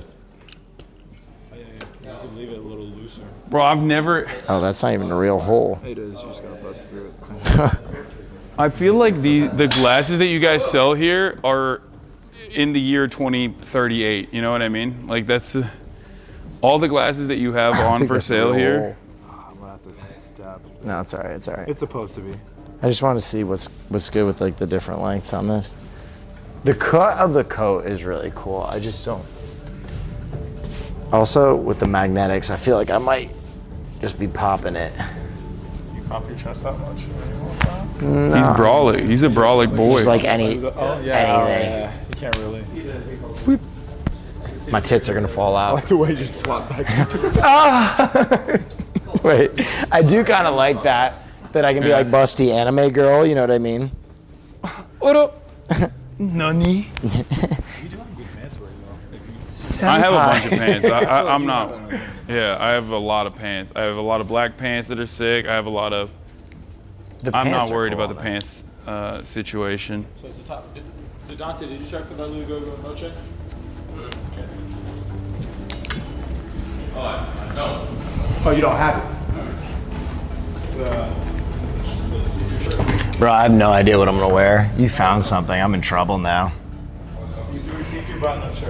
The thing is, you have like we both have stuff that we could pull together. Yeah. You could I go don't even with know. you could go with the my shoulder stuff pad. is all over the place. You can go with the shoulder pad fit again. Yeah. I think that's a I valid. might be chalked. You are not chalked. I'm gonna have to hide my face in shame. Now, this is technically a suit right here. Oh, I love this one, dude. Dude, I wanted to. This is. Yes. Oh my God! Fuck you. No, no, don't let him. Don't let him buy this. And then Do they have this any bigger? I think we do. Let me see what size that one is. Yeah, can I try the biggest size again? No, you found your clothes. No, I love that one, dude. I want that so bad. My biceps are actually like. Oh. Because then I have the coat version right here. No, everything from this designer, I've tried a bunch of their stuff before. It's incredible. It's just that it's a little small. Oh my, no. Nah, it sucks. Don't even worry about it. I think I should throw it in the trash, cooking. actually. It's, that's bad. It's really bad. The only thing is, my biceps are literally about to explode out of this. That's probably the look that they want for that, though, honestly. No, it just looks good on this. No, is it good. looks terrible, man. I don't think you should buy it. Is there a larger size of that? Like the largest size? Four is the largest. Okay, I do want to see that super cropped one though. Dude, what the dude, this. Christian, are you going downstairs? Do we have this yet? But I can. Do we have a 4? I don't know if we ever got it. Please. I crossed my fingers, but I got you. What about a 5? I'll check that. They don't have that. No, they might have it. You never know. Okay. I think you're right though, Hasan. We do need to get the Phantom of the Opera glasses. What? No, I don't want that. I was kidding.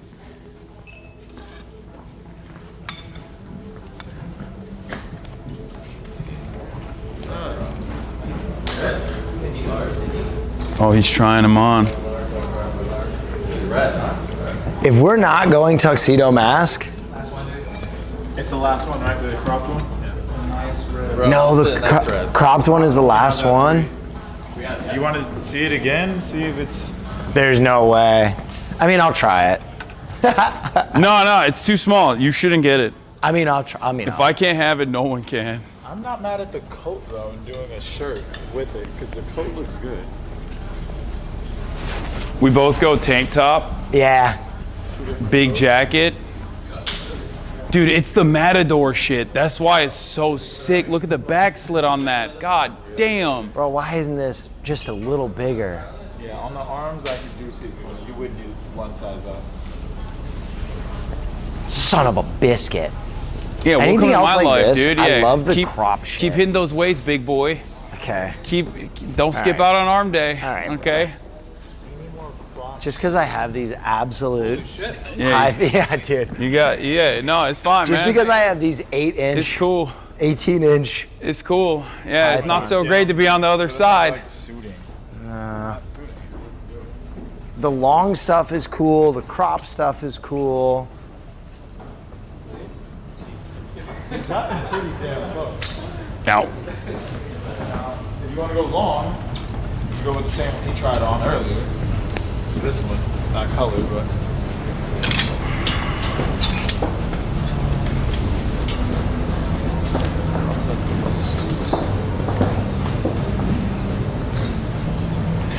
look at this shoe. Chat. I mean, both of these shoes. This is insane. Jacquemus. This is the most Helga ass shoe I've ever seen. It's like, hello, what are you doing? How's just me wearing my shoes? I love social democracy. Fucking. Oh, you Americans are so stupid with your lack of socialized medicine. Very stupid. My suitcase. All right, Hasan, check out. What? Are get your- you not getting any? Nah, nothing really fits. Even that coat is way too tight in the arms. There's definitely some in here, dude. Nah, I think there's some that we don't know. I need to make moves fast. So. Wait, did he not get find your incredible jacket? Did he not find the thing? No, there wasn't a bigger size. Feels bad. Yeah, we're done. I'm gonna check downstairs. One last suit possible. Nah, go get your perfect jacket, you son of a bitch. Hold on, here. Then we'll go can to- you man the camera? I'm gonna give this to you as well for now. Oh, you're gonna go pee pee? No, I'm gonna go handle my business. Chat. Total failure.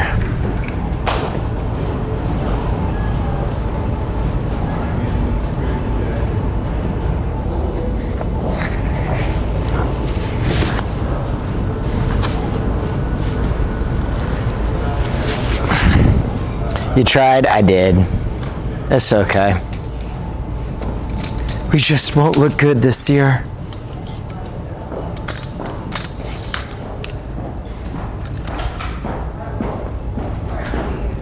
We just won't look good this year. Christmas is canceled.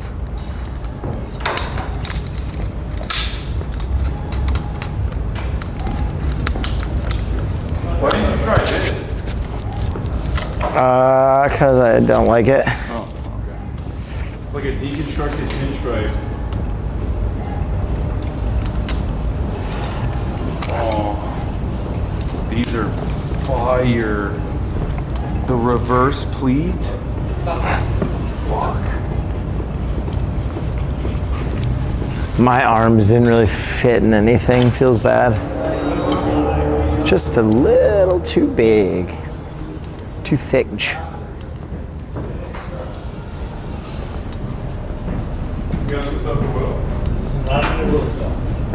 Alright, go try it on over there while I pay. Okay. For my shit. You like this? It's okay. Is that a set? Or you could go super Japanese box. I'm okay. Yep. I'm okay. Good. Thank you for trying. Oh, no. We tried. We tried. There was cool stuff. It just didn't kind of fit me.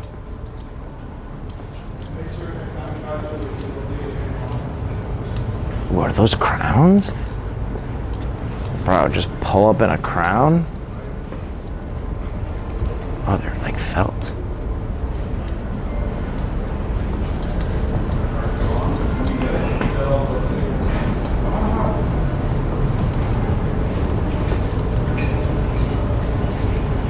It's $225. Yes, it is.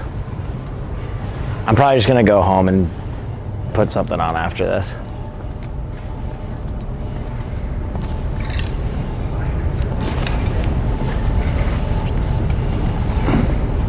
Wanna grab it? Group. You done? Checked out? Yeah, I got mine, but I'm still looking for a couple different things that I forgot. I probably need to head out. Yeah. All right. We can dip it. We can peel out. You want to leave from here? I don't know if I have time to go back to your house. Okay.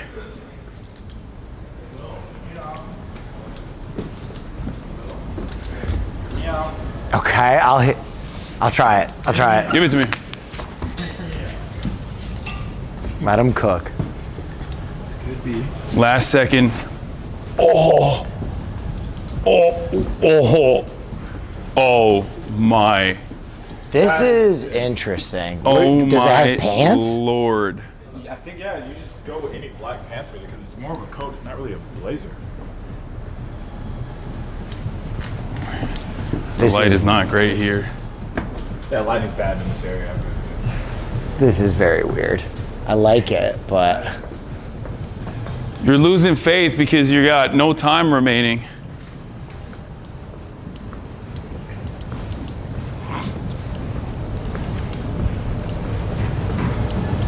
that is weird. It's right there, but it's like this is too. It's cool. Why don't we just go full faux fur?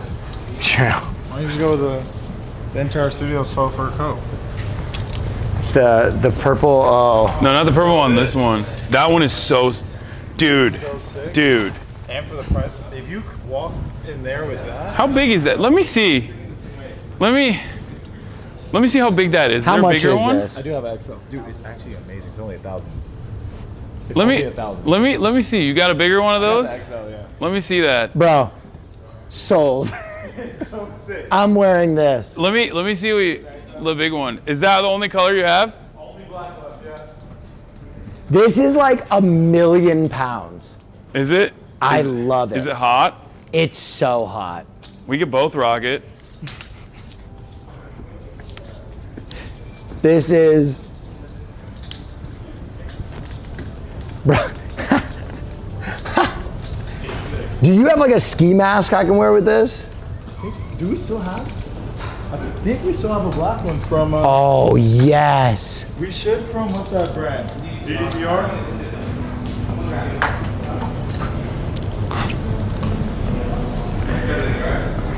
Oh, I missed the arm. Oh, Will is not lying when he said this shit's heavy. Heavy. Oh my God, bro. Wait, what? Let me try this. This is dumb as hell. If you're going anywhere for the women, you kind of have to have it. No, what do you mean? You can't even put this in your. You can't even put this in like. Yeah, you can't rock this. You can't put it in a bag. There's no way. You just. Raiders?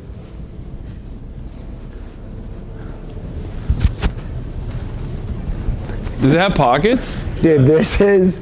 He does have pockets. This is actually. I feel like rumor. You able to find him? Should be somewhere Yeah, the pockets are restricted when you close it. Yeah, you guys definitely look like you're up to no good when you. Wait, do you guys have more balaclavas? I should definitely do that one. Yeah. Yeah? Yeah. we look like snow people from Star Wars. I'm doing it. You don't have to do it. But this is hilarious. Oh. Let me try it. I don't know how you got the Raiders one. Is there any other? Are there any other balaclavas, or is this the only one you have? That's the only one I have. Wait, can you hold this You for have a a second? pretty face, though. You don't have to cover your shit. Oh, up. shut up. Oh, there's a hat. You look like a Keebler elf. This is it. And I don't really have to wear anything else with it. I can just wear like a tank top and some black pants. Black trousers and stuff, and once it gets hot, take it off. It's so tight. It's like hurting my nose. My nose is. Bro, that looks so tight. It looks like you lost a chromosome. Just put these on. Oh my God.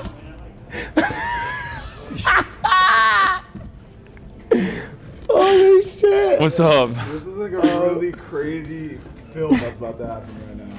Oh my God.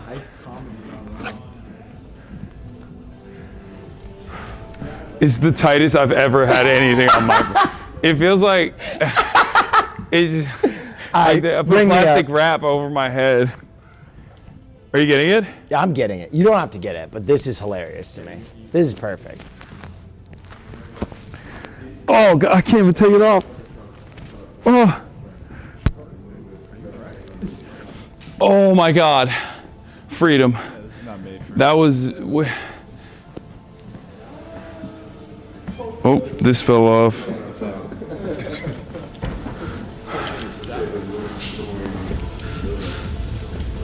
This is the heaviest jacket I think I've ever put on in my life.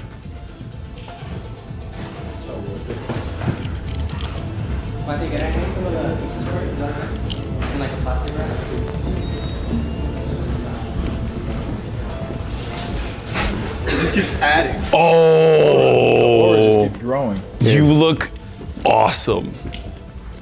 Wait, hold on. This is very good.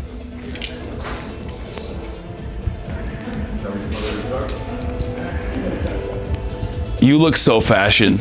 I look so fashion right now. All right, go get it, and then All right, let's get out of here. Yeah. Let's boogie. It's coat season. It's coat season. All right, I'll take it. Winter is coming. Dark Flamingo. Wear that to a red carpet with So nothing else, fascist. just naked underneath. Okay, chat. Hang dong. You want me to fly? I'll let you know if I see any. Oh, it's so heavy. Oh my God. Hello, Shooty. Hi, how are you? Just give me like 20 minutes, yeah? Yeah.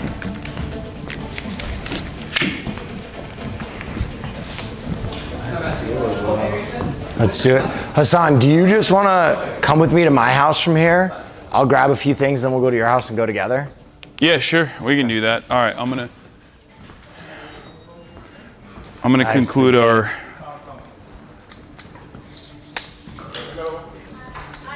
You don't need a shower or anything? No, I'm good. I already showered. I literally just need to grab like 3 things. I just need to grab shoes, a shirt, and pants.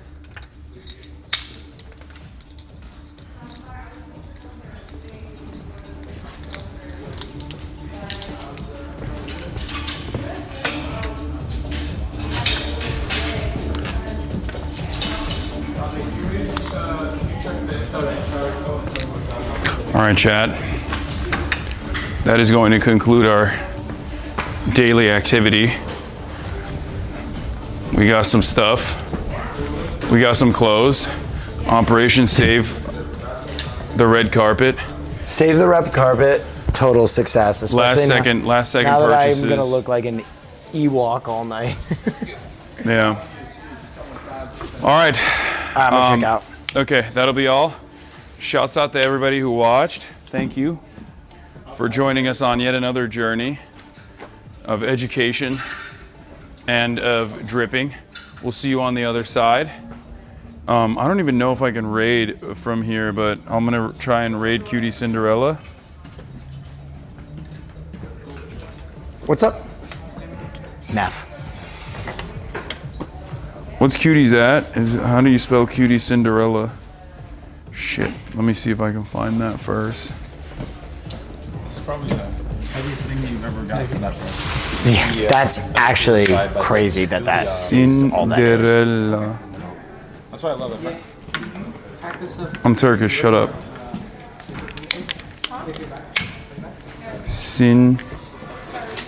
It's comically huge. It's awesome. Okay, does it work? Oh, yeah. Can I... Oh, you did There's it, no Aiden? way a Thank garment you. bag is going to fit Thank that. you, Aiden. No All right, I way love in you guys, hell. and I'll see you on the other side. I'll see you at the award show. I'm not going to win anything, but thank you so much to Yeah, Will that's as well. crazy. Thank You you have so like much to T-shirts in here that cost the less friends than that. over here that we made.